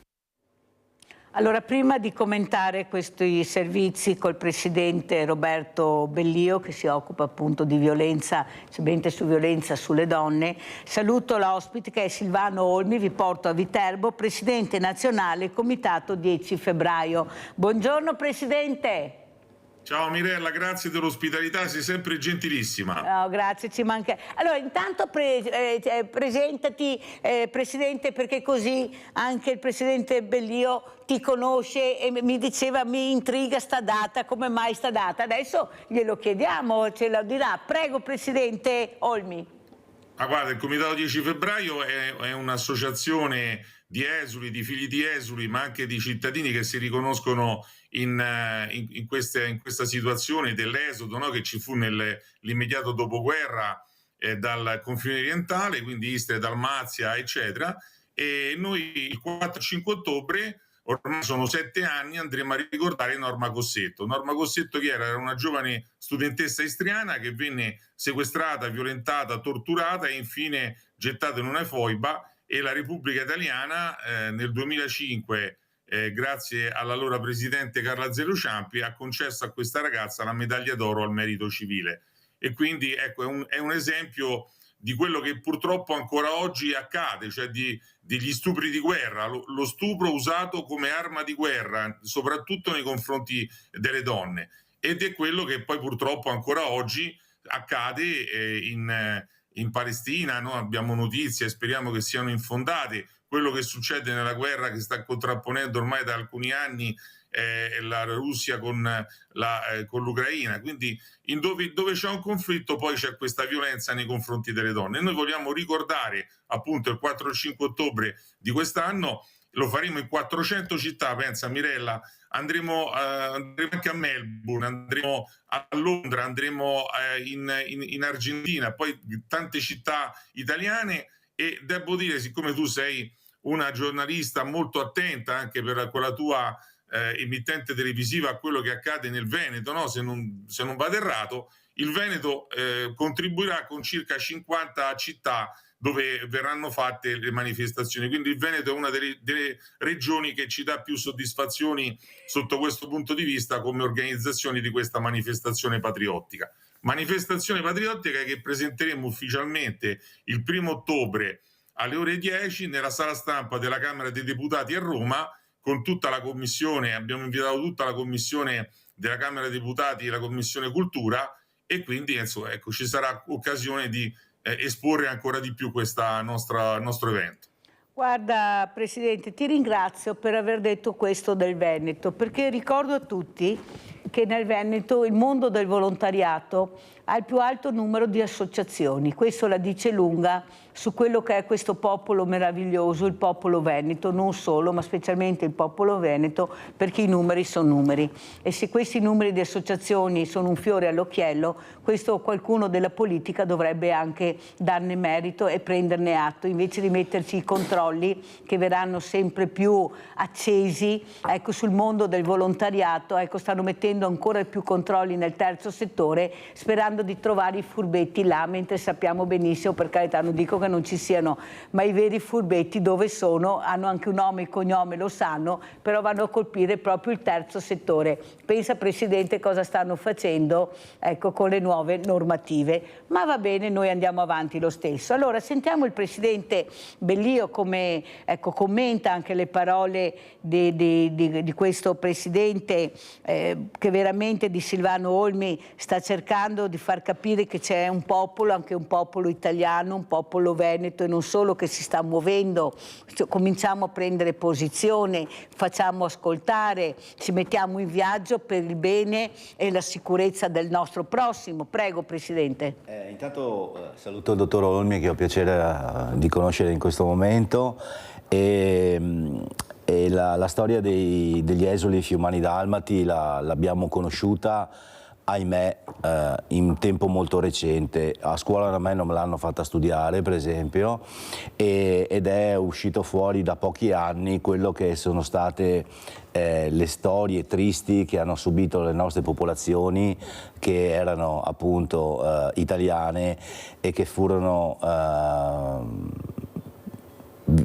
fortemente compresse e diciamo schiacciate da un regime comunista che era quello di Tito. Il fatto che poi siano tornati in Italia e siano stati trattati anche male perché non erano visti come italiani ha portato a portarli al loro dimenticatoio. Fortunatamente, grazie all'associazione come la 10 febbraio, questa cosa sta venendo fuori, la storia di Norma, una fra le tante donne che ha subito violenza in quei periodi, è finalmente uscita allo scoperto, e fa sì che Norma sia diventata una paladina di ciò che queste donne hanno subito in un determinato periodo della nostra storia, e che siano state anche quasi queste storie che siano state messe a tacere per una volontà quasi politica, perché quello che è successo con i nostri italiani trucidati nelle foibe e quant'altro, ripeto, fino a pochi anni fa nessuno quasi lo sapeva, e quindi è stata la storia e l'ha volute come cancellare, no? Queste atrocità. E noi queste atrocità le vediamo tutti i giorni, come io sono responsabile di un centro antiviolenza che sta a San Donà di Piave, un centro antiviolenza regionale, e di queste storie di assurda violenza nei confronti delle donne le vediamo tutti i giorni. A storie che vanno viste da diverse posizioni, perché le donne che da noi vengono non sono soltanto oggetto di violenza fisica, che tra l'altro sarebbe quella più facile da dimostrare anche a livello giudiziario, no? Lascia il segno e quant'altro. Le signore che vengono da noi sono prevalentemente donne che subiscono della violenza psicologica ed economica anche, perché sono sottomesse al partner, al marito, in maniera totalitaria, e sottomesse vuol dire anche a livello economico, cioè dove non hanno una disponibilità di denaro, dove vengono, scusate, sono un po' raffreddato, il cambio stagione, dove vengono sottoposte anche alla gestione economica da parte del capofamiglia, e oltretutto a livello psicologico sono viste come inferiori, persone inferiori, e vengono trattate in maniera violenta anche nell'espressione verbale e quant'altro. Presidente, come avete vissuto questa sentenza molto recente di questa donna massacrata del marito, che però la Corte, fatta anche da due donne, ha detto ma tutto sommato quasi se l'è cercata, è stato provocato. Cioè io sono rimasta scioccata, allibita, dopo vedere anche il volto tumefatto nel vero senso della parola, e non solo, di questa donna, che però anche qua allora la legge dov'è, come viene applicata a discrezione, conforme due donne, poi due donne che hanno fatto questo. Come l'ha vissuta lei questa sentenza? Io quando dico come l'ho vissuta io, come la vivono tutti gli operatori dei centri antiviolenza, le operatrici dei centri antiviolenza, la viviamo come chiaramente una sconfitta, no? Nel senso di avere ancora delle sentenze che quasi giustificano per vari motivi la violenza che una donna subisce. Però vorrei riallacciarmi un po', Mirella, a quello che dicevamo prima. Prima, nella prima parte di questo collegamento, si parlava appunto delle manifestazioni, no? E dove dicevamo che tante volte l'esasperazione di non essere ascoltati, di non essere sentiti, porta a anche azioni che, fra virgolette, potrebbero essere giustificate perché comunque bisogna in qualche modo farsi sentire, e quindi anche il fatto di usare delle forme di violenza può essere... Ecco, mi sembra un po' la sentenza che il giudice ha fatto, dove ha voluto giustificare la violenza fatta da un uomo nei confronti della donna per una questione di, insomma, è stato quasi costretto a farlo perché questa era in una situazione dove questa qui, insomma, gli stressava la vita. Sto riassumendo bene o male in 2 parole ciò che una sentenza dice. Quindi, come dicevo prima, bisogna fare molta attenzione a non giustificare nessun tipo di violenza, quale essa sia, perché altrimenti arriviamo a tipo queste sentenze, no? Quindi noi diciamo alle persone che si trovano in una situazione di conflittualità all'interno della coppia di non agire con le mani, di non agire con la violenza fisica, di rivolgersi a dei centri, e anche qui nel Veneto ne abbiamo, siamo in 7 centri, che andiamo a sostenere gli uomini violenti, cioè quelli che usano la violenza come elica del loro pensiero. Noi li cerchiamo di aiutarli a far sì che possano invece esprimere le proprie emozioni verbalmente, discuterne anche con la propria compagna, ma in ogni caso evitare di arrivare a situazioni di violenza sia verbale che fisica nei confronti della compagna, giustificandola anche come ha fatto la sentenza che parlavamo prima, perché questa, insomma, rompe le scatole. Davanti a queste cose noi diciamo sempre agli uomini: non arriviamo a queste situazioni a dire per le vie di fatto, ma facciamoci aiutare. Ci sono 7 centri in tutto il Veneto che lavorano gratuitamente, dove gli uomini si possono rivolgere e dire: io ho un problema, non riesco a contenere la mia rabbia, non riesco a gestire le mie emozioni a livello verbale, ma sono spesso chiamato all'uso della violenza, specialmente nei confronti della mia compagna, davanti ai figli e quant'altro. Bene, in questi centri trovano del personale qualificato che può dar loro una mano. Questo è importante. Perché sto dicendo questo? Perché se noi pensiamo sempre che la persona violenta sia da sbattere in galera e buttare via la chiave, che in alcuni casi potrebbe essere giusto, perché la pena va irrorata, va data e va scontata, è vero anche che dobbiamo anche dire: se c'è un problema dovete farvi aiutare, e c'è chi può farlo, proprio per prevenire che queste violenze sia perpetrata nei confronti di altre donne. Allora saluto anche e ringrazio di essere qui Riccardo Ali, designer, street art contro il bullismo. Ciao Riccardo, grazie veramente di partecipare a questa trasmissione.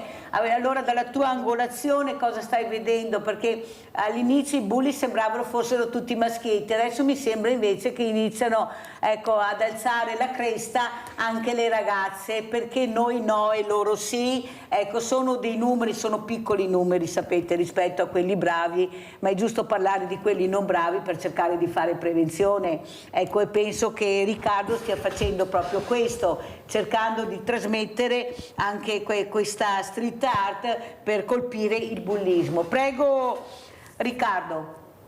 Allora, io mi occupo di insegnamento all'interno di un ITS dove insegno design della calzatura sportiva ai ragazzi, e siamo ospitati dall'Einaudi di Montebelluna. Parlando col preside è venuta fuori questa idea, visto che appunto io mi occupo anche di street art, di graffiti, questa passione da quando sono ragazzo, e praticamente col preside è venuta fuori questa idea di lavorare a un progetto con i ragazzi dove, attraverso la collaborazione di una classe, attraverso la creazione di un'opera che poi verrà eseguita all'interno della scuola, andiamo a fare gruppo e a far capire che come si dice, uso un termine sbagliato, per affermare la propria personalità non serve schiacciare le altre persone.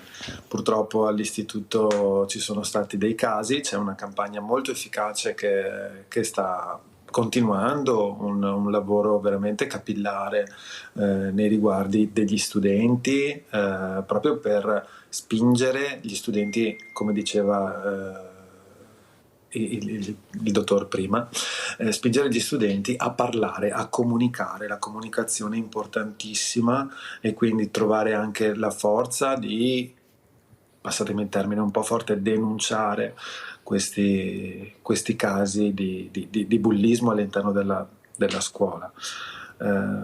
Io penso comunque che la prima fase educativa sia sempre dentro le mura di casa, ed è importante questo. I genitori è importante che siano presenti, ed è importante che dicano dei no, perché i ragazzi sono abbastanza, vale tutto. Però Riccardo, permettimi di ricordare a qualcuno, non a voi di sicuro che siete nel pezzo, perché non tutti questi ragazzi hanno la possibilità di avere questa famiglia, questi genitori. Io vivo delle situazioni terribili, Riccardo. Io mi permetto di interromperla. Prego. Mi permetto di interromperla perché purtroppo nella condizione attuale ci sono 3 livelli, ok? Il primo è la famiglia, il secondo sono le scuole, il terzo sono le attività extrascolastiche, quindi tutto quello che fa parte, anche associazioni sportive, eccetera, eccetera. Purtroppo molte volte la famiglia non c'è, come dice lei. Le scuole hanno le mani legate, non si può più fare niente, non si può più dire niente, non si può dire fatti in là a qualcuno all'interno della scuola. È un problema, perché poi vengono sotto e ti dicono: ma perché lei alza la voce con me?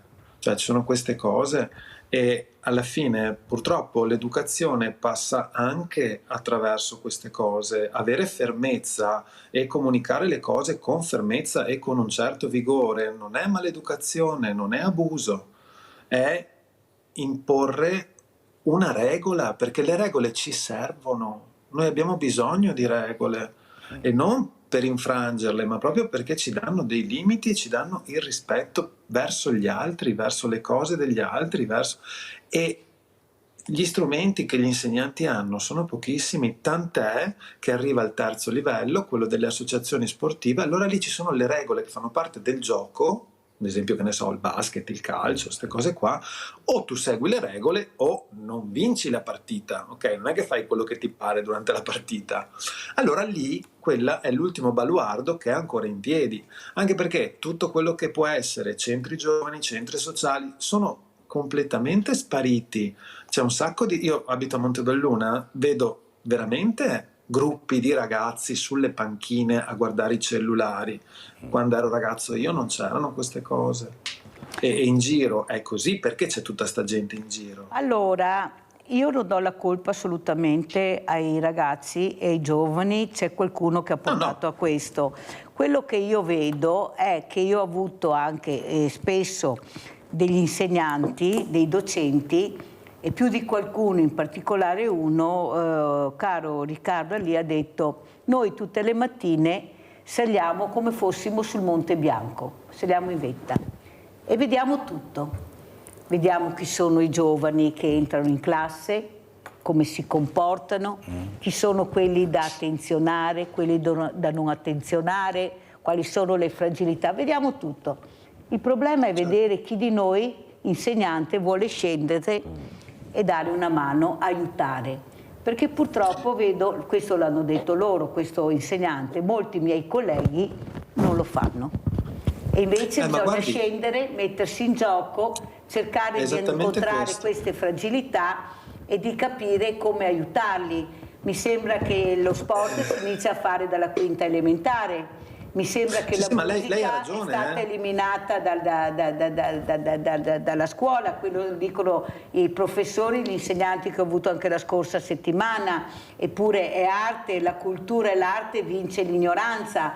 ma se tu per fare questo devo pagare perché non ho altra possibilità, io ho un banco solidale, ne so qualcosa, perciò anche oggi prepariamo per domani, abbiamo famiglie che con 2 stipendi non ce la fanno più e questi ragazzi crescono, questi ragazzi vedono, sono intrigati dalle cose che vedono. Sentiamo anche cosa ne pensa, ecco, veramente Silvano Olmi, questo presidente, su queste violenze che vediamo tutti i giorni, questi giovani che subiscono, non tutti riescono veramente a gestire la fragilità. Abbiamo visto quel bambino che si è ucciso perché non ne poteva più, non sapeva più come difendersi, i genitori che si erano rivolti alla scuola, così dicono, ma la scuola non aveva ascoltato, non aveva sentito questo grido di allarme, di dolore di questi genitori che hanno visto il loro figlio morire in maniera così tragica, suicidarsi perché non ce la faceva più a reggere. La sensibilità. Ecco, Presidente Olmi, cos'è la sensibilità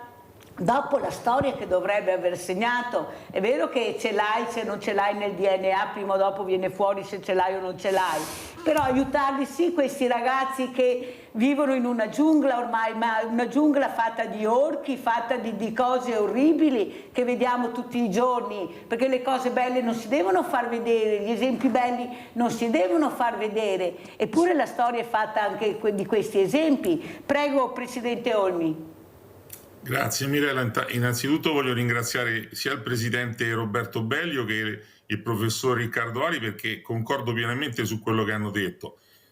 Credo che troppo spesso affidiamo alla scuola quello che non fa la famiglia, e la crisi della famiglia ormai va avanti da diversi anni, quindi c'è una assenza molto spesso dei genitori che non guidano, che, come ha detto giustamente il Professor Ali, non danno dei paletti, non danno delle indicazioni. Vedi ragazzi di 13 anni, 14 anni, 12 anni che vanno in giro la sera. Io a 12 anni non ci andavo, ma non perché la mia fosse una famiglia repressiva, ma perché mio padre e mia madre a 12 anni da solo non mi ci mandavano in giro. Oggi è così, purtroppo. Oggi c'è questa carenza. Si affida tutto alla scuola, una scuola che fa quello che può, dove i professori si impegnano tantissimo, molti si impegnano tantissimo, alcuni credono di essere solo degli impiegati dello Stato, e poi, ecco, come diceva il professor Ali, c'è lo sport. Io vivo lo sport da un punto di vista molto particolare, perché faccio parte dell'Associazione Italiana Arbitri e vedo i ragazzi che vengono da noi perché hanno proprio fame di regole, hanno necessità di regole. Gli arbitri di calcio sono quelli che regolamentano la partita, che ti dicono se hai fatto bene o se hai fatto male, se ti danno il cartellino giallo e quello rosso, che ti fischiano il rigore a favore o contro. E spesso i ragazzi in campo vengono bloccati, vengono, diciamo, contenuti proprio perché ci sono delle regole ben precise, e i ragazzi che non si comportano bene in campo, e su questo devo dire, almeno dalle mie parti, le società di calcio fanno una grande opera, un'opera veramente di inquadramento e di crescita di questi ragazzi. E allora il calcio, dico il calcio ma tutti gli sport in generale, comunque ti formano. Io vado spesso sui campi di calcio perché vado a dare i voti, no? agli arbitri, ai giovani arbitri, e molte società all'ingresso mettono un cartello rivolto ai genitori: se pensate che vostro figlio sia un campione, portatelo da un'altra parte, perché anche i genitori spesso riversano le proprie insicurezze, le proprie aspettative su questi figli, pensando di averci Pelé o Maradona o in casa. Non è così, purtroppo non è così. 1 su 1000 ce la fa, uno va in Serie A, magari su 100.000 ragazzi che giocano a pallone, giocano a calcio. Quindi ecco, le regole, come diceva il professor Ali, sono importanti, ma le regole delle regole ben precise. Anche però i ragazzi vengono lasciati allo sbando spesso e volentieri. Presidente Olmi, è vero, ma le regole bisogna metterle anche con la certezza della pena. Chi sbaglia paga, mi sembra che qui non ci sia questo. Quello per allora è inutile che continuiamo a dire se qualcuno non... basterebbero 10 delle tue preziose trasmissioni. Ti porto due piccoli esempi. Io vado nelle scuole a raccontare cosa è stato l'esodo, cosa sono state le foibe, qual è stato il dramma che hanno vissuto i nostri connazionali in quelle terre. e fino all'anno scorso spesso e volentieri dovevo fare un combattimento corpo a corpo, scusami la battuta, con i telefonini, i ragazzini che stavano sui telefonini e fortunatamente in alcune scuole questo era già stato fatto. Adesso c'è stato il ministro Valditara che li ha vietati e quindi spero che questi telefonini finalmente, almeno nel periodo delle attività scolastiche, escano dalla vita dei nostri figli. Molto Secondo chiaro, episodio che ti voglio Presidente, devo raccontare, interromperti io ho perché subito Presidente, degli atti di bullismo quando stavo alle scuole medie, ma quello che faceva il bullo poi l'ho ritrovato davanti al CERT perché era diventato un tossicodipendente. Quindi sono persone, questi che fanno i bulli, che si credono dei grandi personaggi, dei grandi uomini, invece poi alla fine, se vai a guardare, sono dei poveretti, sono delle persone che hanno dei gravissimi problemi, e questo è finito come è finito. Grazie Presidente, scusami se ti ho interrotto, ma ci deve lasciare il Presidente Bellio perché deve andare via. Ecco, con quale messaggio, Presidente Bellio, ci lasci? Ci lasci e spero di ritrovarti. Quello che appunto volevo ribadire è che poi la missione dei centri antiviolenza è un messaggio forte a tutte le donne che in questo momento sono in ascolto e che hanno a loro volta amiche, figlie e quant'altro. Qualsiasi difficoltà e qualsiasi campanello d'allarme che possono suscitare in loro comportamenti violenti da parte dei propri partner, o che comunque qualcosa non va e non funziona, non esitare a rivolgersi a un centro di violenza. I servizi sono gratuiti, trovano del personale specializzato, psicologi, assistenti sociali, avvocatesse, che danno gratuitamente, senza chiedere nome, cognome, tessera sanitaria, zero. Possono andare lì anche in maniera quindi anonima e chiedere informazioni, spiegare cosa sta avvenendo e avere delle informazioni corrette, precise su come aiutarsi e venire fuori da una situazione che magari è di imbarazzo e di violenza. Anche questa è prevenzione, bisogna vedere chi ascolta, che mi sembra che molti uomini, nonostante ci siano questi centri, facciano fatica ad arrivare, a non ammettere che c'è stata violenza all'interno della famiglia, perciò io direi che qualcuno dovrebbe agire, obbligarli, invece di lasciare la donna alla casa, di portare via loro e portarli in questi centri, perché io sarei anche stanca di sentire che loro se ne stanno tranquilli e beati nelle loro case, la donna con i figli, pensate che traumi, sembra andare via. Forse la politica dovrebbe occuparsi anche di questo. Grazie Presidente Roberto Bellio, Fondazione Ferrioli, di essere stato con noi, una casa per l'accoglienza anche per gli uomini, l'avete sentito. Grazie, adesso andiamo a vedere invece questo video relax di Riccardo Ali. Andiamo a vedere.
Allora sentiamo Riccardo Ali come commenta questo video, cosa ne pensa di questi giovani, che giovani vede, ecco questa creatività che poi hanno, bisogna sapergliela tirare fuori però, io sono convinta che ne hanno tantissima. Prego Ali.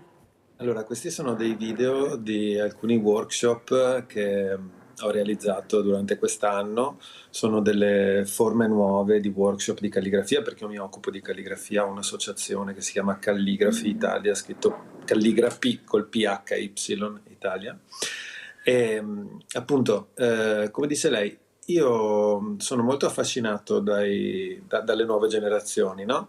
Perché loro hanno una testa digitale e nel momento in cui tu vai a dirgli guarda che puoi anche utilizzarla nel mondo analogico, ok?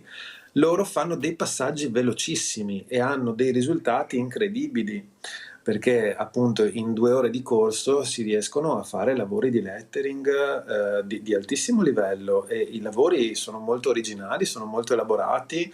È veramente incredibile vedere come loro macinano le informazioni. Il parallelismo che mi viene, io essendo un 81 vengo dai tempi in cui i videogiochi erano nelle sale giochi, no? E i nostri genitori ci guardavano con stupore dicendo ma tu con una levetta e 2 bottoni come fai a fargli fare tutta quella roba a quell'omino nel video? E qua è la stessa cosa, loro macinano le informazioni, le trasformano velocissimamente e anzi si affascinano tantissimo dentro alla creatività, dentro alla manualità, perché è una cosa che a loro manca. E il cervello la chiede, è un discorso di amigdala, noi siamo animali alla fine, per cui abbiamo bisogno del contatto, dello sporcarsi le mani, no? E quindi la calligrafia, scusa Riccardo se corro, ma purtroppo il tempo è tiranno. Io ho avuto tanti studenti diversi, direi anche, dove mi hanno scritto dei bigliettini per parlare appunto delle foibe, per parlare di quello che è successo nella storia, e quando aprivo i bigliettini, mamma mia, chi legge sti biglietti qua? Ecco, era proprio incredibilmente una calligrafia. Ma come scrivono questi ragazzi? Cos'è la calligrafia per i giovani del 2025? O tutto in stampantello, oppure io non riuscivo a leggerla. Proprio scrivono malissimo, prego. Il problema non è del 2025, il problema è un problema didattico, nel senso che i nostri nonni scrivevano tutti bene perché avevano dei manuali scritti a mano e quindi era funzionale per la scrittura a mano. Poi con l'arrivo dei caratteri da stampa che imitavano il corsivo, cosa succede? I manuali venivano scritti con caratteri da stampa e quindi quell'approccio è un approccio fisico, non manuale. Di conseguenza io faccio sempre questo esempio, è come fare dei libri di ricette con un manuale per motori, è sempre olio ma serve a 2 cose diverse. In più avevano gli strumenti corretti i nostri nonni e quindi lavoravano coi pennini che davano il peso alle lettere. Questa cosa qua facilitava la lettura e faceva in modo che le lettere venivano scritte in maniera corretta. Perché oggi scriviamo tutti quanti in stampatello? Perché non ci sono le legature e per assurdo lo stampatello o maiuscole sono la forma base della calligrafia, tant'è che proprio l'uomo vitruviano delle maiuscole si trova alla base della colonna di Traiano a Roma, c'è proprio questa iscrizione meravigliosa. E cosa succede? La maiuscola è il modello base, il corsivo sarebbe il modello evoluto, la calligrafia vince in questo perché ti dice tu uomo che hai tutti gli strumenti per scrivere col modello evoluto, siccome ti sei incasinato da solo mischiando le cose e cambiando i linguaggi, allora devi tornare al modello base. In parallelo è come se noi avessimo tutta la tecnologia per costruire l'auto elettrica e continuassimo a girare a cavallo. Quindi bisognerebbe un attimo riprendere in mano le cose, dare l'istruzione corretta agli insegnanti, gli strumenti, i mezzi, le nozioni per insegnare un corretto italico che favorisce la scrittura manuale. Anche il corsivo diventerebbe molto più semplice, ma ci sono chissà anni, se anni riusciremo a far capire che magari anche questo potrebbe intrigarli di più, ma vai a sapere tu. Assolutamente, guardi, vai a saperlo. Allora vado subito dal presidente Silvano Olmi, presidente nazionale Comitato 10 febbraio. Presidente Olmi, questo esodo che vediamo, ce n'è più di uno, noi vediamo quello che ci fanno vedere, ma ce ne sono tanti che non ce li fanno vedere. Ecco, come lo sta vivendo lei, che veramente sta toccando con mano la storia tutti i giorni per cercare anche di far capire l'importanza di conoscere la storia, quella reale, dalle 2 parti della medaglia, non da una parte solo. Prego. Parli di esodo, di quale esodo parli? Dell'esodo storico o di quello che sta succedendo adesso? Quello che sta succedendo adesso, perché di quello storico ne abbiamo accennato prima un pochino, ma di quello che sta succedendo adesso, come lo interpreta lei, Presidente Olmi? Cosa sta succedendo? Lo interpreto semplicemente, guarda Mirella, come una cosa provocata. Secondo me questo spostamento di persone che si muovono soprattutto dall'Africa, ma non solo dall'Africa, verso l'Europa secondo me è un mio giudizio personale che non coinvolge l'associazione, lo noto da giornalista, tu sai che sono anch'io un giornalista pubblicista. Per me questi spostamenti di persone sono propedeutici poi a una necessità di avere una manodopera con una bassa istruzione, con un basso livello e che accetti di fare tutti quanti i lavori che gli italiani non accettano di fare sottopagati. Quindi c'è questo discorso qui di fare questi spostamenti di persone, secondo me viene anche favorito, diciamo, da una certa maniera. Quindi io sono per i flussi regolati, ovviamente, e anche per rimandare, ripeto, su queste sono mie posizioni personali, non coinvolgono l'associazione, sono dovuti a un discorso anche di remigrazione, cioè chi commette dei reati o che comunque non ha una situazione fissa in Italia, secondo me deve essere riportato al suo paese. Questo è molto semplice, ma non è razzismo, xenofobia o altro, si tratta soltanto di buonsenso. Vedi, gli italiani, lo accennava prima il presidente Bellio, quelli che scapparono dal confine orientale d'Italia e vennero in Italia per rimanere liberi, vennero oltraggiati, vennero vilipesi, vennero accusati delle peggiori nefandezze. Perché? Perché rompevano il racconto che veniva fatto dall'allora Partito Comunista, cioè nell'immediato dopoguerra c'era una fortissima contrapposizione, da una parte la Democrazia Cristiana che era legata agli Stati Uniti d'America e dall'altra parte il Partito Comunista che era uno dei partiti comunisti più forti e organizzati dell'Occidente, che guardava al sogno sovietico, no? alla patria dei soviet, alla Repubblica dei Soviet. Quindi l'arrivo di tutte queste persone che scappavano da questo, tra virgolette, paradiso, no? Che come così veniva presentato dalla propaganda, venivano in Italia ed rompevano questo racconto e quindi furono trattati male proprio dai comunisti. Gli fu creata intorno una sorta di cortina di ferro ulteriore. Presidente, ti fermo un secondo perché abbiamo Mario, non ho capito da dove in linea, se no mi cade la linea. Montegalda. Ciao Mario, prego. Salve, buongiorno. Scusa, vorrei chiedere, no? Se poi, perché ho problemi con... Mi abito solo a casa dell'Ater, no? E l'Ater ha aumentato, raddoppiato l'affitto.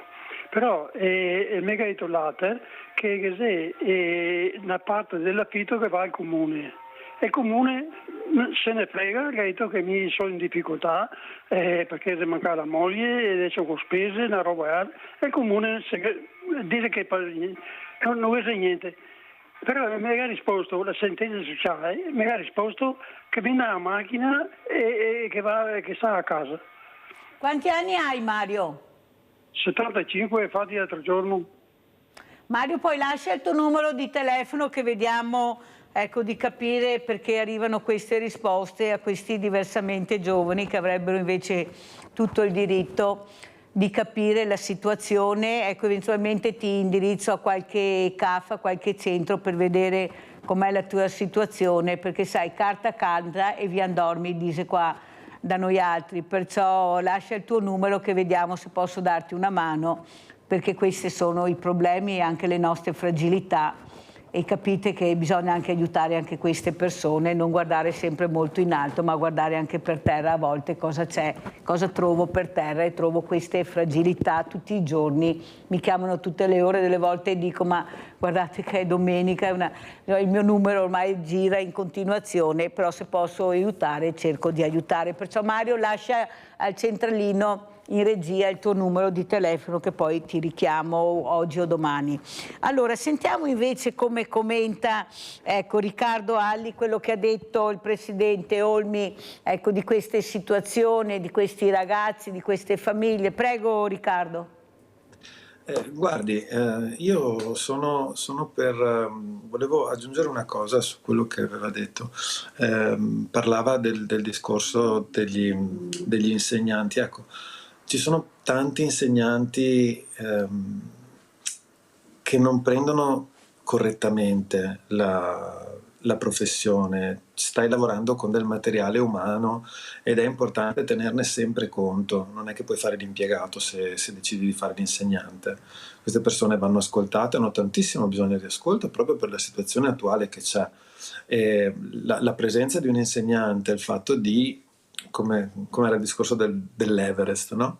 Scendere un attimo su quel livello lì e cercare di capirli, di parlarci o anche di litigarci a volte, perché no? Perché comunque una sana litigata funziona più di tante belle parole molte volte, e vi dirò di più, unisce tantissimo.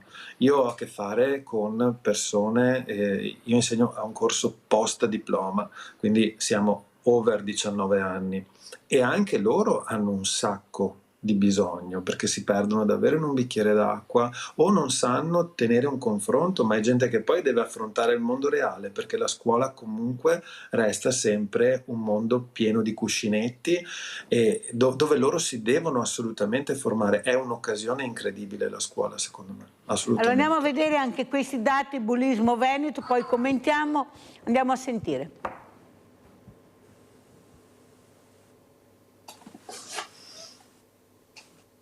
L'hanno minacciato di consegnarle la giacca perché ovviamente l'avrebbero picchiato in caso contrario. Che si picchino, ormai è diventata routine, una cosa che fa fighi, se possiamo dire così, ma che non ti porta a niente. Mi tolgono come la voglia di uscire perché non mi sento appunto sicura. Le voci dei ragazzi davanti alle scuole, alla fermata del bus, in stazione. Aver assistito a essere stati vittima dei bulli è un refrain ed è uno dei timori principali dei ragazzi. Non devono quindi stupire, anche se sconcertano i dati del sondaggio realizzato dalla UIL del Veneto e resi noti in occasione della giornata nazionale contro bullismo e cyberbullismo. 17.000 le persone alle quali è stato chiesto quale fosse il problema che sentivano maggiormente.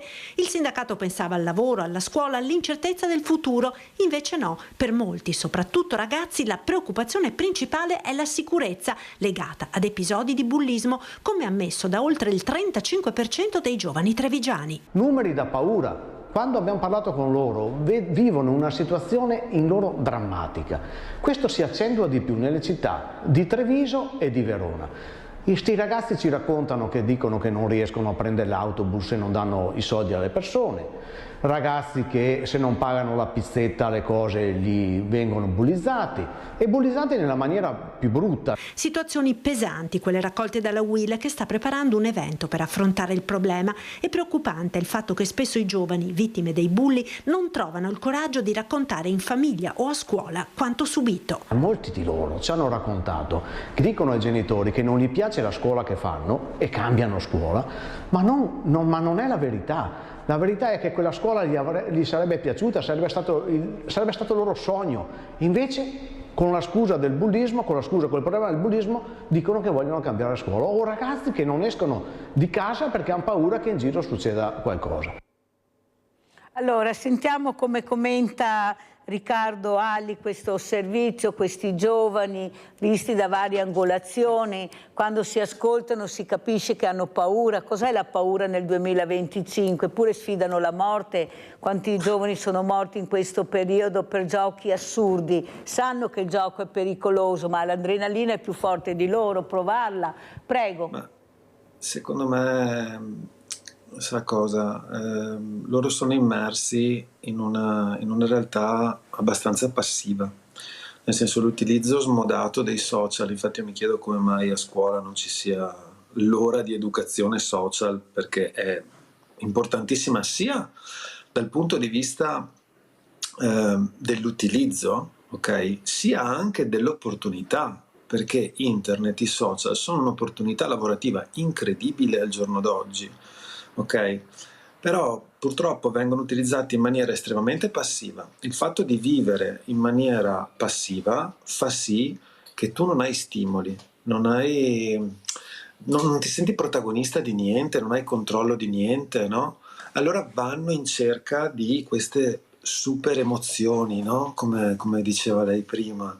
il fatto di questi giochi a Montebelluna ultimamente, questi che correvano con le biciclette facendo evoluzioni impennate in mezzo alla strada, ragazzi, state rischiando voi e sta rischiando l'automobilista che magari vi centra in pieno, ok? Sono stati redarguiti dal sindaco, sono stati poi riportati in un'associazione, è stato fatto un lavoro veramente importante, sono state incontrate le famiglie, però è sempre un discorso, sa, una volta ai tempi nostri c'era una noia, ma dentro la noia noi non facevamo niente, ti dovevi annoiare.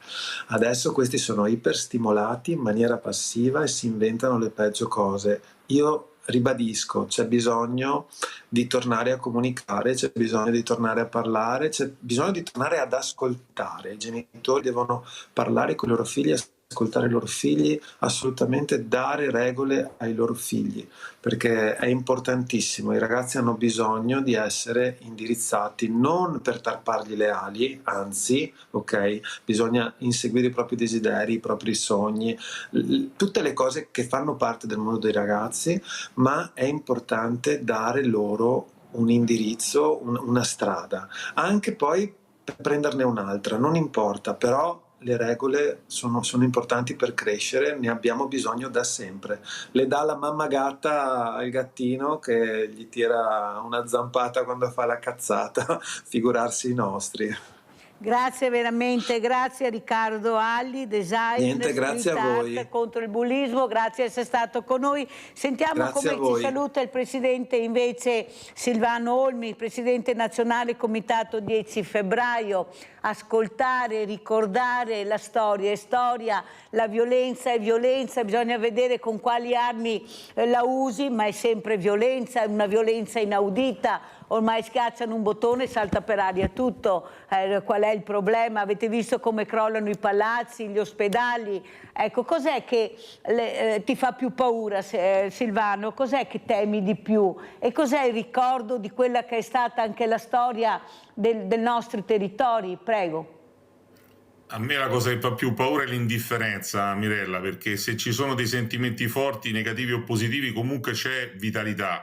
Noi vedi come Comitato 10 febbraio non ci limitiamo al ricordo, al semplice ricordo, però offriamo alle persone che si avvicinano la possibilità di partecipare, e tramite la tua emittente volevo lanciare anche un appello: chi vuole organizzare nella propria città il ricordo di Norma Cossetto e di tutte le donne che ancora oggi subiscono violenza, possono scrivere a unarosapernorma@gmail.com, lo ripeto, unarosapernorma@gmail.com, e possono chiedere di organizzare nella propria città, e quindi si mettono in contatto. Quindi noi gli diamo la possibilità di sai che noi abbiamo una via intitolata Norma Cossetto, vero? Lo sai? Come? Noi abbiamo una via intitolata Norma Cossetto a Treviso, lo sai? Sì, lo so. Ma guarda, il Veneto, grazie a un amico che voglio citare, se mi consenti, forse lo conoscerai, credo che faccia anche attività politica, che è Luigi Sabatino.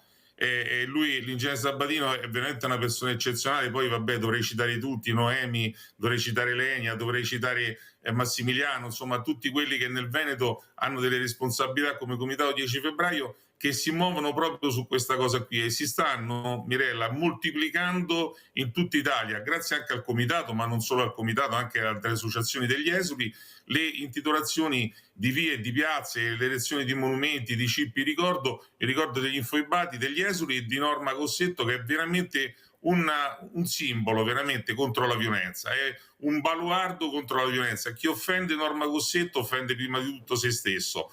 Recentemente hai visto a Genova c'è stata una targa che è stata divelta, e noi abbiamo condannato, abbiamo chiesto a tutte le forze democratiche, a tutti coloro che comunque a parole dicono di combattere contro i femminicidi, di opporsi a questa barbarie, perché secondo noi è veramente una cosa incredibile. Io ti ringrazio, Mirella, della ospitalità, e faccio un saluto a tutti quanti gli ascoltatori e le ascoltatrici della tua emittente. Grazie ai miei ospiti. Pubblicità.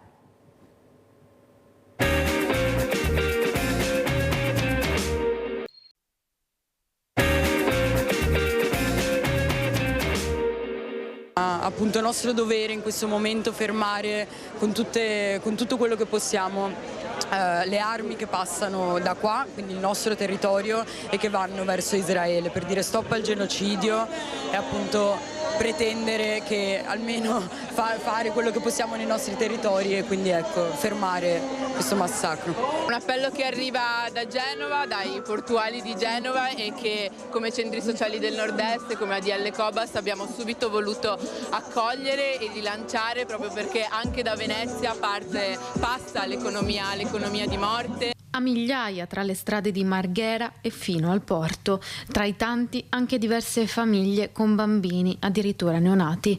Una madre originaria della Macedonia racconta di come faccia fatica a comprare cibo e giochi per i suoi figli, pensando che poco distante ci sono altri figli che non possono permetterselo. Non riesco a spiegare come batte il cuore. Quelli che ce l'abbiamo noi, quelli che anche loro possono avere le stesse cose. Posso dire solo quello, mi dispiace, scusatemi.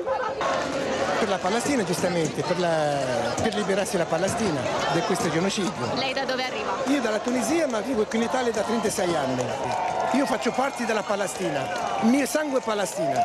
E tutti arabi e musulmani fanno parte della Palestina. Grazie al popolo italiano che hanno partecipato molto, ma migliaia e migliaia, tutta l'Europa, guarda, tutto il mondo. E la Palestina è conosciuta ora, adesso, per questo gesto qui.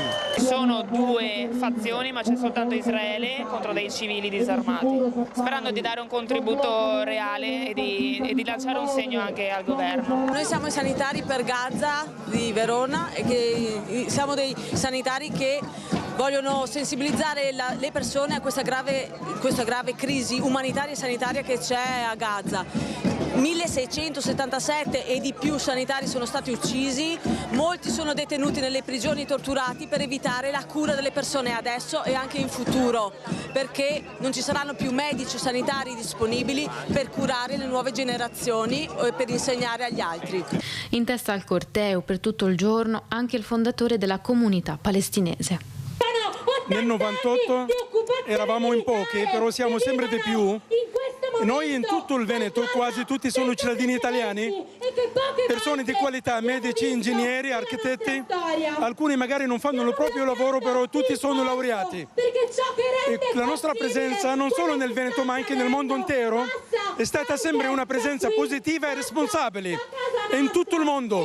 Ecco perché questa grandissima solidarietà e questo sostegno enorme in giro per il mondo sarebbe giusto come minimo dovere rispettare la volontà degli altri popoli, rispettare, aiutare il popolo palestinese ad avere la sua libertà. Allora andiamo a Roma dove è collegata con noi Silvia Bencivelli, giornalista scientifica e scrittrice. Grazie veramente di essere qui con noi. Saluto anche Silvia della Colletta, Circolo Vittoriese Ricerche Storiche. Grazie anche a Silvia della Colletta di essere qui. Allora sentiamo queste due donne come hanno visto ieri questi segnali che sono arrivati in tanti parti, ma tantissime persone, tantissimi giovani e non solo, famiglie che si sono mobilitate. Io erano anni che non vedevo più tante persone manifestare per la pace, basta guerra, basta violenza. È vero che ci sono stati degli episodi veramente incresciosi, proprio non belli, però prendiamo atto di quei numeri invece che fanno sì che la manifestazione hanno fatto capire che veramente non ne possiamo più di armi, di guerre, di violenze, veramente non se ne può più. Allora sentiamo Silvia Bencivelli, questa giornalista scrittrice, cosa ci dice, che segnale ha letto, ecco, vedendo queste immagini di questi numeri incredibili. Prego. Io non sono proprio un'esperta di politica estera, per cui quello che dico vale un po' a titolo personale. Come avete detto, mi occupo di scienza. C'è stata un'altra grande manifestazione però per la pace in Palestina qualche mese fa, che era stata anche quella molto partecipata, anzi forse più partecipata di questa, era però soltanto a Roma ed è stata veramente piuttosto impressionante, tra Piazza Vittorio e Piazza San Giovanni. Quella di ieri era convocata dall'USB, sono i sindacati di base, e aveva anche un focus sulla Sumud Flottiglia, quindi aveva, insomma, può essere stata poco attraente per qualcuno che poteva avere delle difficoltà col movimento pro-Pal ampiamente inteso, come vale per me, che però sostengo ampiamente l'idea che si debba trovare il modo di riportare la pace in quei territori, di sostenere quelle popolazioni così martoriate, e che sia veramente, forse noi siamo stati abituati a un lungo periodo di pace e da questo punto di vista siamo particolarmente insomma, sensibili, ecco, a quello che sta succedendo. Dovevamo reagire prima. Mi chiedo anche perché non solo il nostro governo sia così passivo, sia così assolutamente fatalista, rinunciatario, e non mi basta come risposta sono di destra, appoggiano Putin, sono anti-europei, non mi basta, perché quando vedi i bambini morire come fai? Cos'è che ti spinge a chiudere gli occhi e a voltarti dall'altra parte? Un'altra cosa è parlare di quella specifica manifestazione, insomma ce ne sono tante, ci sono tanti modi per manifestare il proprio sgomento di fronte a questa guerra, e secondo me è anche legittima la posizione di chi pensa che il proprio sgomento non muoverà un dito di nessun ministro israeliano. Quello che servirebbe è un grande sforzo diplomatico, soprattutto sui paesi arabi di quella zona.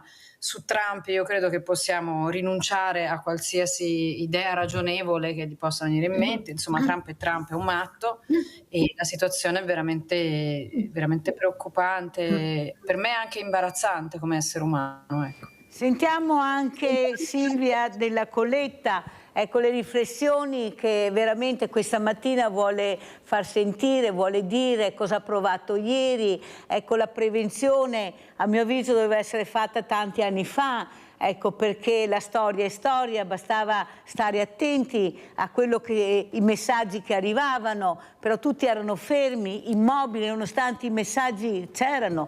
Prego Silvia Della Colletta. Grazie.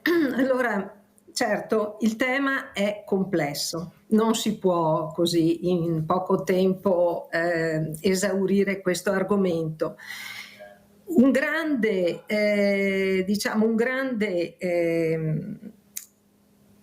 assente qui è la controparte, perché purtroppo Israele, che ha anche Israele le sue ragioni, non è solo la Palestina, perché gli attori sono due, vanno ascoltati tutti e due.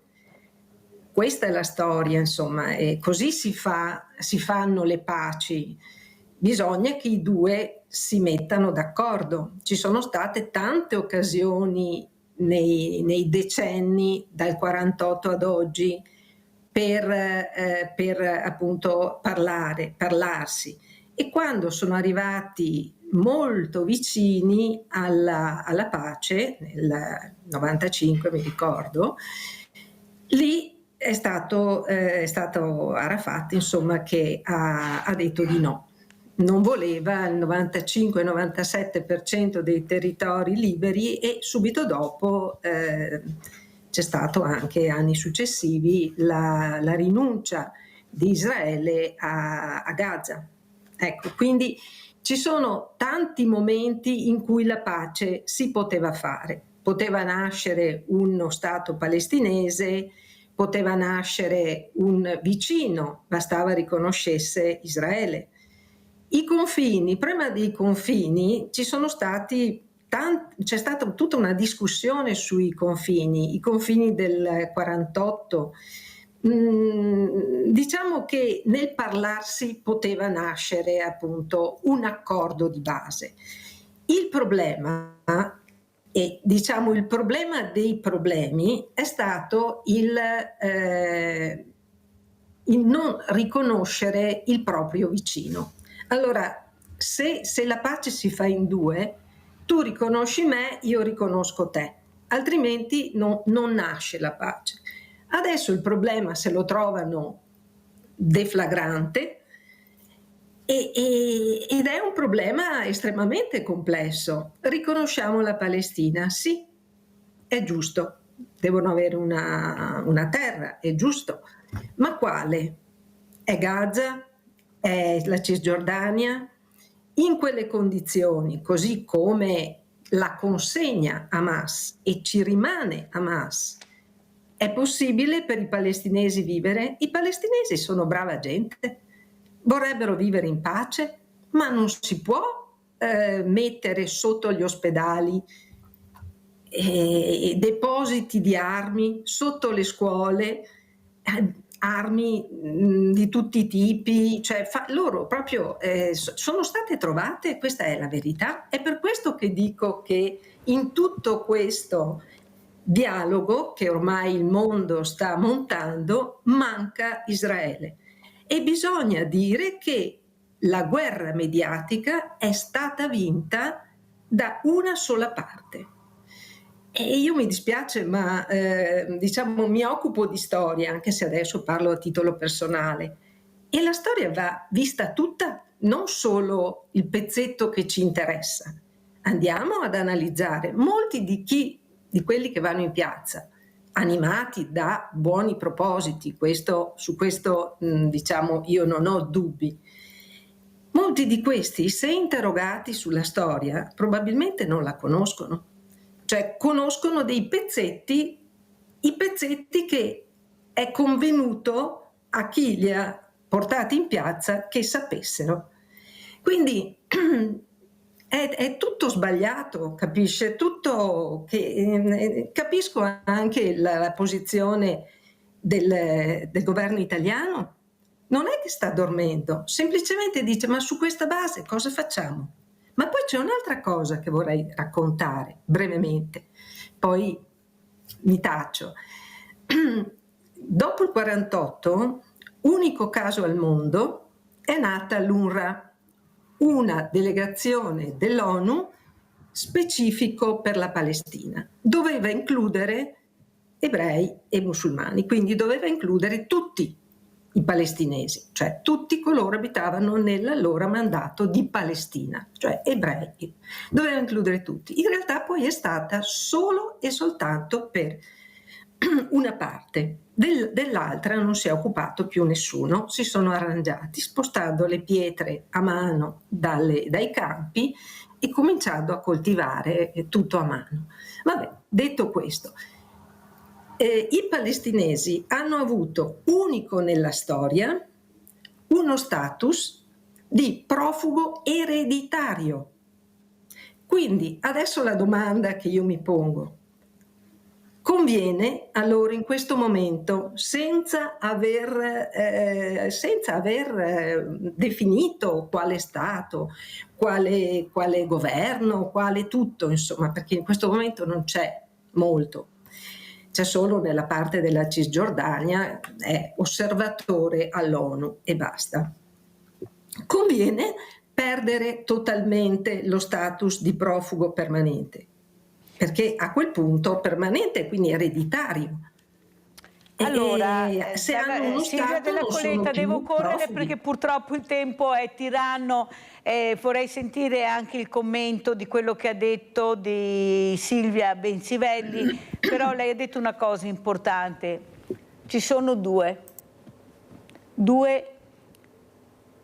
fari che devono accendersi e capire da che parte stare. Il problema è che c'è un faro debole e un faro forte, e il faro forte vince sul debole. La storia è storia.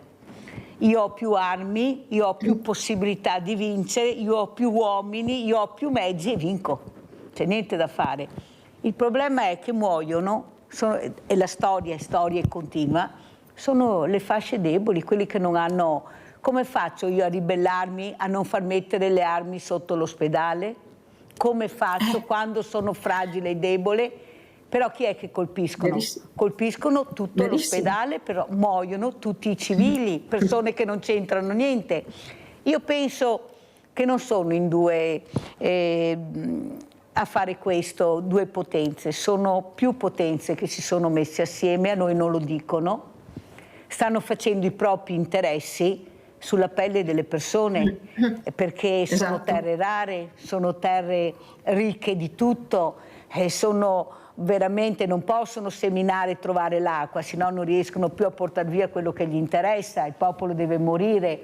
Io sono stata collegata con un ragazzo afghano che lui vive a Venezia, è diventato un imprenditore e lui è inorridito quello che sta succedendo alle donne in Afghanistan, ma nessuno ne parla. Non è una cosa che ci interessi, poi parliamo di violenza sulle donne, ma chi si muove non interessa.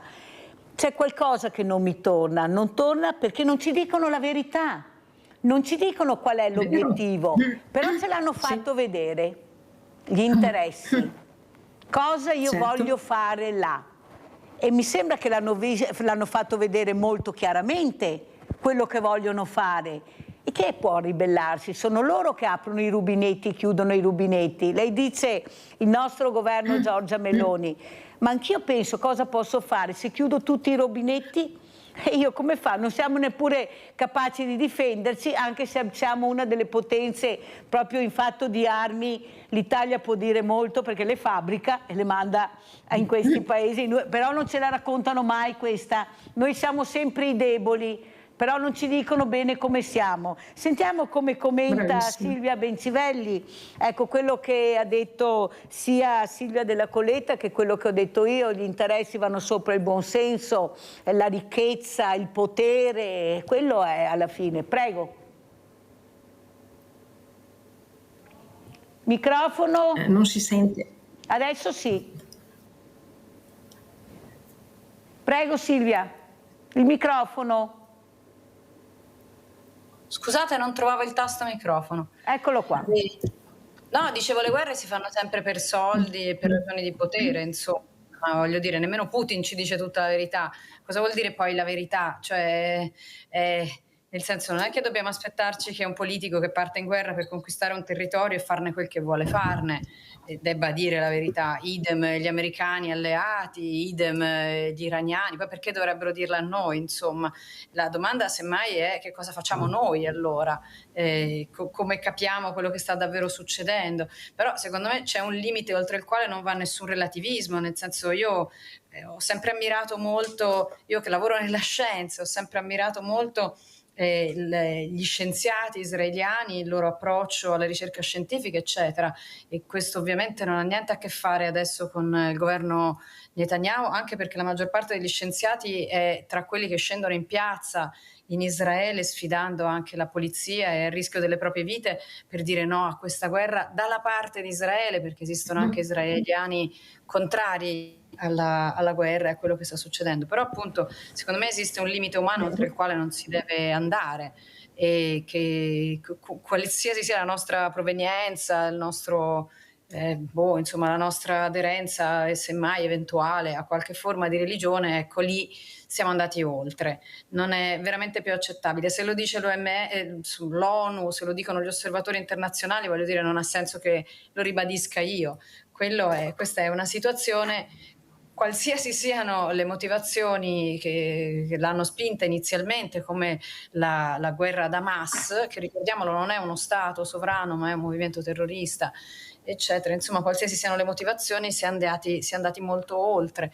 Il riconoscimento dello Stato di Palestina, anch'io ero scettica e anch'io pensavo cosa riconosce uno Stato, non c'è nemmeno un governo, in questo momento non c'è niente.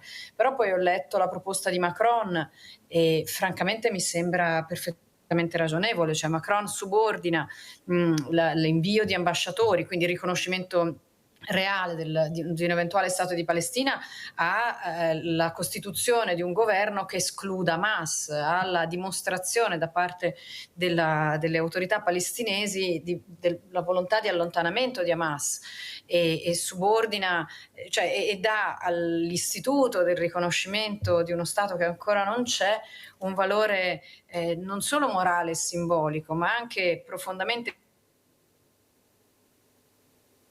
Abbiamo perso il collegamento. Allora abbiamo Paola da Campo San Piero. Vai Paola. Ciao Mirella, buona giornata a te e le ospiti che hai questa mattina. Allora, visto che sei anche una storica, veloce Paola. Sì, che studia approfonditamente più di me, che ha più tempo, che ha possibilità anche di dedicare più tempo.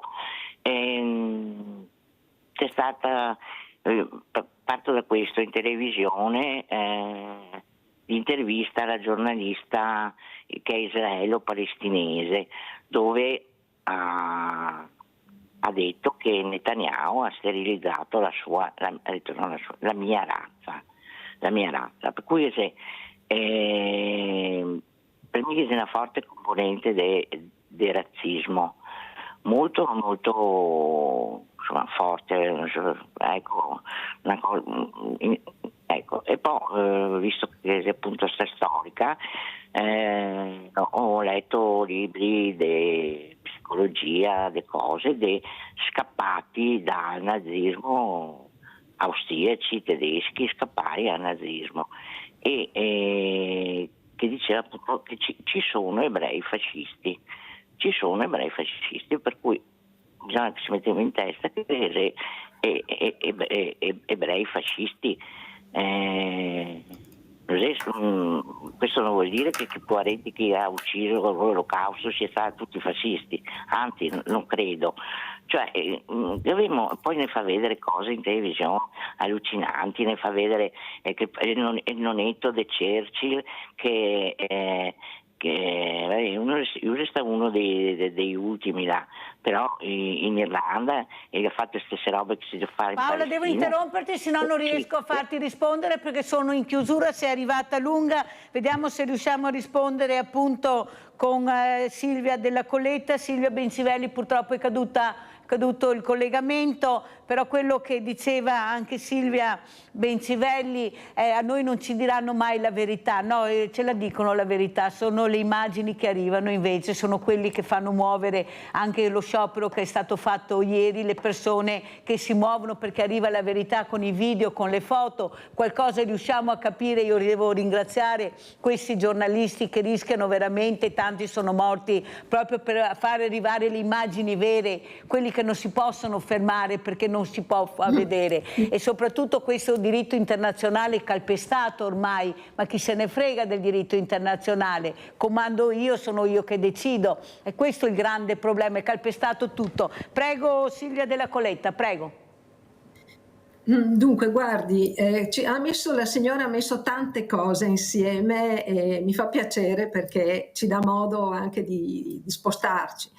L'Olocausto è innegabile, su questo penso che tutti, ecco, anche se ultimamente sento che ci ridono sopra, perché succede anche questo, lo chiamano il piagnisteo, orribile, proprio orribile da persone ignoranti, definire l'Olocausto una cosa di questo tipo. Detto questo, ci sono qualcosa come 50 guerre in questo momento nel mondo. Alcune sono devastanti, una ce l'abbiamo anche in Europa, che è quella provocata da Putin. E anche qua bisogna sempre nelle guerre capire chi per primo ha aggredito e chi sta subendo e si difende. Ecco, questo è uno delle basi per poter parlare proprio della guerra stessa. Vogliamo dimenticare il Darfur? Quanti milioni di persone sono morti nel Darfur? E ancora oggi è così, per mano islamista. Vogliamo dimenticare altre guerre che ci sono in corso? Anche nel Mediterraneo, la Siria, come sono arrivati quelli dell'ISIS al governo, e in questo momento hanno ucciso proprio, trucidato migliaia, stiamo parlando di alawiti, semplicemente perché non sono puramente islamici, quindi non è l'Islam puro, è un Islam, una setta diciamo dell'Islam. Oppure i curdi, anche questi sono stati massacrati da tutti là attorno, compresi i siriani. Vogliamo parlare dei drusi? I drusi che sono in Siria sono stati protetti da Israele. Detto questo, devo spezzare una lancia nei confronti di Israele. Israele è uno Stato che cura tutti. In Israele bisognerebbe sapere che arrivano i palestinesi a farsi curare. Tutti vengono curati senza religione, senza appartenenza etnica, senza colore della pelle, ecco, niente, praticamente tutti in Israele vengono curati allo stesso modo. In Israele vivono tante etnie provenienti anche dall'Africa, sappiamo, no? Hanno assorbito i Falascià, che sono neri. E, insomma, Israele è un paese che, se tu rispetti le leggi, se tu sei un bravo cittadino, cioè Israele è un paese eccezionale da questo punto di vista. Prima la commentatrice da Roma, la sua ospite di Roma, giustamente diceva: io ho grande stima degli scienziati israeliani, molte delle ricerche, delle cure che abbiamo, per parlare solo della sanità, vengono da Israele, da questi bravi scienziati che poi le danno al mondo. E poi non dimentichiamo una cosa: con i paesi che hanno riconosciuto lo Stato di Israele, come per esempio l'Egitto, la Giordania, sono paesi confinanti con i quali c'è la pace, c'è scambio. Israele dà le proprie ricerche, dà i propri risultati, dà le proprie conoscenze a questi vicini, perché sono in pace, perché si riconoscono. Lo stesso avrebbe voluto fare con i palestinesi. E io qua devo distinguere sempre: i palestinesi popolo sono una cosa, meritano, e questi probabilmente avrebbero voluto la pace con Israele per vivere in pace, per approfittare di tutto ciò che Israele dà ai propri confinanti. E quindi avrebbe voluto condividere, ecco, la condivisione, però bisogna riconoscersi. Questo è di fondo. Se ci riconosciamo l'un l'altro, viviamo in pace. Tu nei tuoi territori, io nei miei, e poi ci scambiamo, come è giusto che sia, le conoscenze. Silvia, mi scusi questa parentesi, area. ma devo correre. Ma non sembra che forse la prevenzione avrebbero dovuto farla i fratelli musulmani? Dovevano essere loro a fermare, ecco, perché si sapeva che a un certo punto sarebbe successo qualcosa, perché la storia insegna che quello via di testa arriva sempre, quello che si crede onnipotente, che si crede il padrone del mondo, prima o poi. Il problema è che ne sono arrivati più di uno in questo momento, e solo per il vile denaro, la vile ricchezza. Ecco, forse i fratelli musulmani, così si chiamano, sarebbero dovuti intervenire molto prima, e loro a fare quello che avrebbe dovuto fare anche l'ONU, ad esempio. Prego. Sì, assolutamente. Dietro Hamas e dietro le organizzazioni come Hamas ci sono delle potenze ricchissime che traggono la loro potenza, il loro potere economico dal petrolio. Adesso io non faccio nomi, ma insomma sappiamo tutti chi sono. Ecco, quindi questi hanno armato la mano di questi terroristi. Ora, se lei faceva riferimento al 7 ottobre del 2023, è stata veramente una tragedia. Allora, lì non si è capito benissimo, perché l'Egitto, che è in pace con Israele perché riconosce Israele, col quale si scambia informazioni anche sulla sicurezza da tutte e due le parti, ecco, aveva avvertito: attenzione, perché stanno preparando qualcosa di grosso. Diciamo che sono intervenuti altri fattori, perché qualcosa era scattato come allerta. Veloce, perché sono in chiusura della coletta, ma la inviterò ancora. Veloce, prego, chiuda. Sì, niente, volevo dire che bisogna avere sempre un confronto. Non si può parlare, diciamo, per questi, per quelli e basta. Ci vuole un confronto. Dal confronto nasce la pace, nasce dal confronto, da riconoscersi. Che si doveva aver fatto molto tempo prima, visto che avevamo le armi per farlo. Benissimo. E le persone per farlo. Grazie veramente, grazie a Silvia Della Coletta, Circolo Vittoriese Ricerche Storiche, grazie a Silvia Bencivelli, purtroppo è caduta la linea, giornalista scientifica e scrittrice, ma abbiamo sentito anche le sue riflessioni. Grazie, adesso andiamo a vedere a chi va l'assegno di Mirella, o a chi è andato l'assegno di Mirella. Ciao grande famiglia di Rete Veneta, oggi siamo davanti al municipio di Carbonera perché andiamo ad aiutare un'altra coppia che voi conoscete e il sindaco Mattiuzzo ci aspetta. Andiamo! siamo con il sindaco che è stato gentilissimo, perché fra poco anche un matrimonio, però questa coppia cerchiamo di aiutarla. La saluto, sindaco, buongiorno. Buona giornata grazie, anche a voi. Allora entriamo, sindaco, certo, cosa dice? Che così lei è impegnatissimo, prego. Sindaco, cosa vuol dire aiutare queste famiglie? Penso che anche lei ne abbia parecchie. Vabbè, è una priorità per un'amministrazione essere molto attenti alle esigenze che persone in difficoltà possono presentare.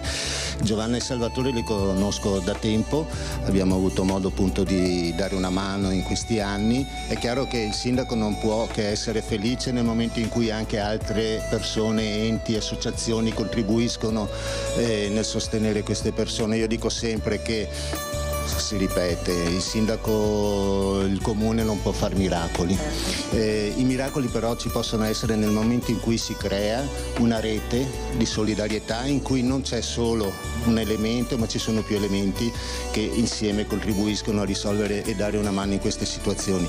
Quindi io credo che questo dovrebbe essere proprio lo spirito che anima una comunità. Sono felice perché Rete Veneta contribuisce a questa rete, mi auguro che insomma questa rete si allarghi sempre di più e che maturi veramente una cultura che vada incontro a queste esigenze. C'è un'emergenza a casa, purtroppo anche questa coppia è in graduatoria per ottenere un alloggio. Come siamo messi con le graduatorie e daremo una mano a questa coppia, sindaco? Purtroppo ecco, la difficoltà degli alloggi c'è.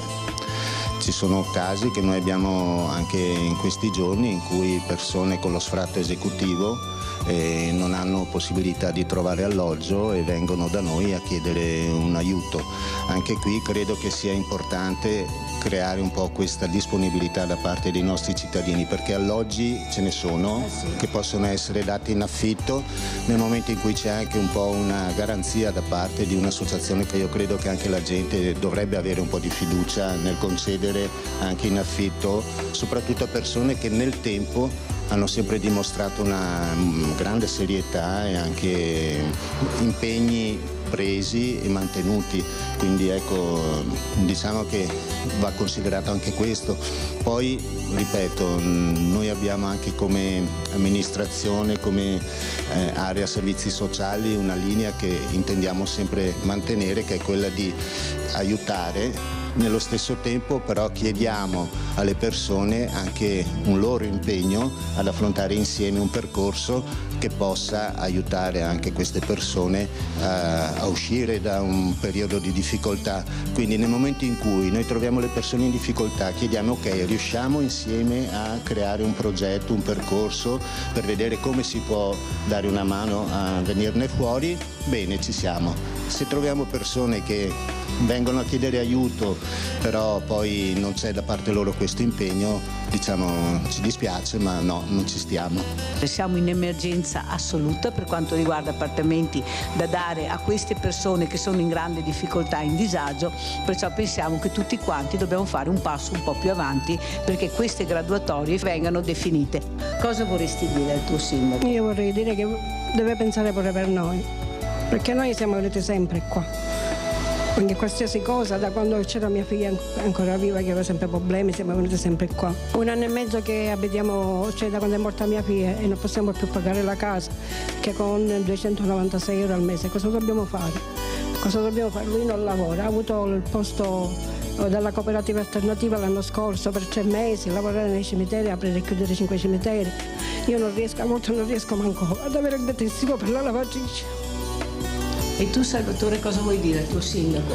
Il sindaco è qua, il sindaco lo sa, io voglio una mano, signor sindaco. Che facciamo? Io non so che cosa devo dire, lei mi hanno bloccato pure la carta REI pure, me l'hanno bloccato. Non so il motivo perché. Non è bloccato. Dice che per ora non ci sono soldi. No, per il Veneto, nella zona Veneto dice che per ora sono bloccati le carte REI. Cosa dice lei, REI? Come mai non arriva? No, adesso anche per quanto riguarda il REI poi ci sono determinate regole, parametri, paletti che vengono messi. Poi dal 1° di luglio probabilmente questi paletti mi risulta che dovrebbero essere tolti, quindi cambia ancora una volta questa situazione.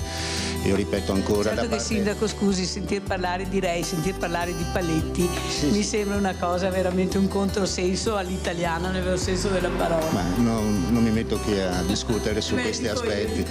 Non è che puoi pensare che il sindaco risolve i problemi della bacchetta magica, questa è la realtà, però no, è capire soprattutto qual è il percorso più utile e giusto da fare, insomma, questo sì. Questo è l'assegno della grande famiglia di Rete Veneta che noi diamo a Giovanna e a Salvatore sindaco. Ecco qua l'assegno che vi permetterà di sospirare e di respirare meno, e respirare di più, ma soprattutto noi lo diamo anche perché questa mamma e questo papà hanno perso recentemente una figlia e questo è un dolore talmente grande che nessun assegno potrà mai ripagare. Questo assegno verrà monitorato dal sindaco in maniera che andrà giusto per pagare gli affitti e le cose che loro hanno bisogno e noi diciamo dai Giovanna, vedrai che un po' alla volta ce la faremo e forza Salvatore. Io la ringrazio. Sindaco, cosa vuole dire alla grande famiglia? Ma no, io ringrazio perché, ripeto, sensibilità di questo tipo sono importanti e insieme possiamo fare grandi cose, da soli è un po' più difficile, quindi grazie ancora. Grazie e grazie ancora a voi e alla prossima settimana.